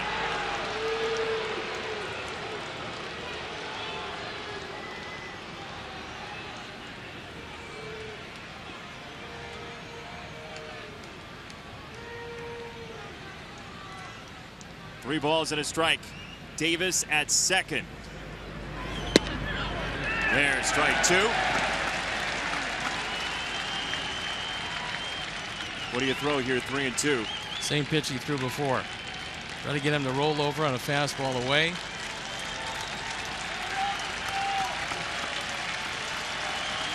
Anxious moment. 3-2.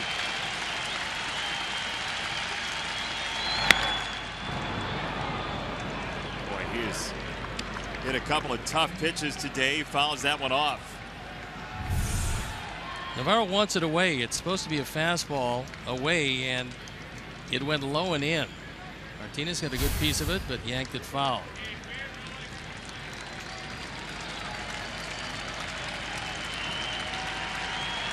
Come on, David, let's go, she says, for thousands of others.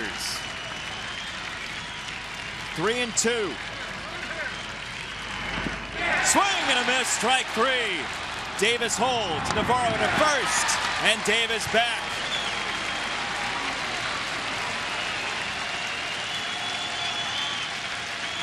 Good breaking ball in the dirt. After missing by a wide margin with his fastball to Martinez, he went back to his comfort pitch, the curveball down. Nice block by Navarro. Could turn out to be a game saver. If he doesn't knock this one down, it's runners at the corners and only 1 out. But knock it down he did, and then make the play to first base. So now meeting at the mound to find out exactly what they want to do with Santana. You've got Kipnis in the on-deck circle, so no break there. Kipnis has had a better year than Santana. Santana very dangerous and very patient. You've got to throw him strikes. And he is a much better hitter with all of his power coming from the side that he's looking at right now, and that's the left side.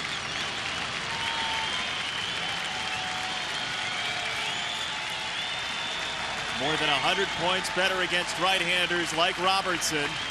Santana takes a pitch inside low.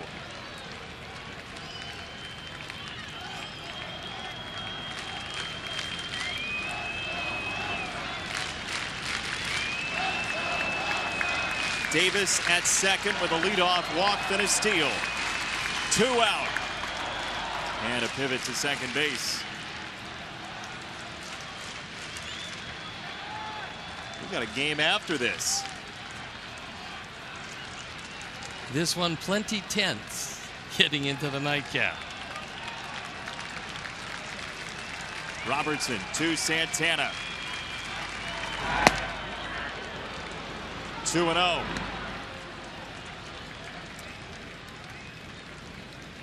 Career-wise, Santana 0 for 4 against David Robertson. There's a young man a little concerned, along with a few others.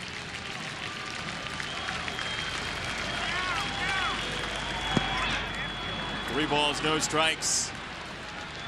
Kipnis next. 1 for 2 lifetime against Robertson is Jason Kipnis. He wouldn't swing on 3-0 here, would he? I wouldn't think so. He's a man that likes to walk.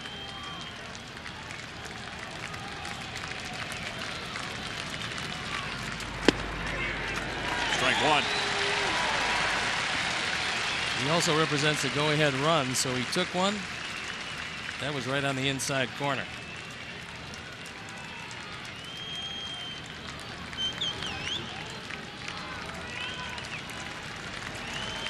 Robertson eyes Santana. 3-1. On the ground, Sanchez. Sox win. It was close, it was fringy, and it's win number 27.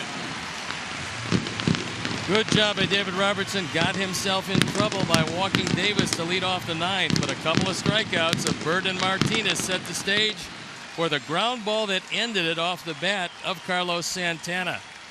So 2 saves in as many days for David Robertson, who hadn't had one in 2 weeks previous to that. And he comes on, nails down his 12th. Winning the first game of a doubleheader is absolutely essential, especially when you're playing the team that's trailing you. Sox are now 3.5 games up on Davis and the Indians going into the nightcap of this doubleheader. Boy, Todd Frazier once again had a big day. He was on 4 times. Not only that, but he's a defensive wizard. This is just an outstanding play. It came very early in this one. And then a bomb of a home run got the Sox on the board, leading off the second inning. So Frazier not only stealing bases, not only hitting home runs, but having a base hit to score a run after the stolen base in the 5th. Quite a day. And when you're on base 4 times, you play the kind of defense he plays, you really have to be happy with the performance. He's really heating it up lately, and it couldn't come at a better time. His teammate Brett Laurie had a great day as well. He's downstairs with our Sierra Santos. Sierra? Brett, you were able to reach base 5 times, all plate appearances. None more important than that 3-run shot with the full count. Take us through that at-bat. Yeah, you know, I was just looking for a pitch just to put in play. I know I had some guys on base and whatnot, so I've been seeing the ball pretty good, thus far, and I was just looking for something 3-2 that I could handle and not try to do too much with it. Just try and put a good swing on it, and the rest is history. So, 8 walks on the day as a team. You had 3 of them, albeit one was intentional. You're a really high energy guy. How do you manage to stay so patient at the plate? I think it's just the mentality of really trying to see the baseball and knowing that you really don't have to do too much in order to, to move it into a gap or just to do anything. You really got to slow it down, and you don't have to kill it. You just got to touch it. That's all. Now, throughout this offensive drought, you've been adamant about being positive. You haven't let your energy wane. How good was it to get a game like this where you were able to put up some runs? No doubt, especially in a doubleheader, you definitely want the first one, and then we move on to the second one. These games are tough just because yesterday we had a bit of a long game and it was hot out, and we got to get back here and do it again. So, hats off to Matty. He got us back in the dugout. He battled all day. Our bullpen picked us up, and it was a great win for the boys. And I know Brett's got enough energy for the doubleheader as well. Guys, we'll send it back up to you in the booth. Sierra, thank you very much. Thanks to Brett as well for spending the time with us. That's a guy that has really changed his approach throughout the year as opposed to his last couple seasons. He's seen a lot more pitches this year. And I actually believe that he showed a lot more patience. Finally getting a fastball up in the zone that he rode out of the ballpark, that was, at the time, the difference maker. Eventually, another run scored with a couple of errors and 3 walks, and that was the eventual winning run. So we are halfway to Jason Benetti having to eat that sundae, the huge helmet sundae, in 5 innings. Well, you know, 4 straight wins, we'll take it. Absolutely. Yeah, I'll eat whatever. Don't remember that. For our director, Jim Angie, our producer, Mike Leary, our associate producer, Dave Ross, tech manager, Mark Harper, the executive producer, Jim Corno Jr., he's Steve Stone, I'm Jason Benetti. We say so long from U.S. Cellular Field. Coming next, Subaru Postgame Live. Chuck and Bill have it for you, and you've been watching Chicago White Sox baseball on Comcast Sportsnet.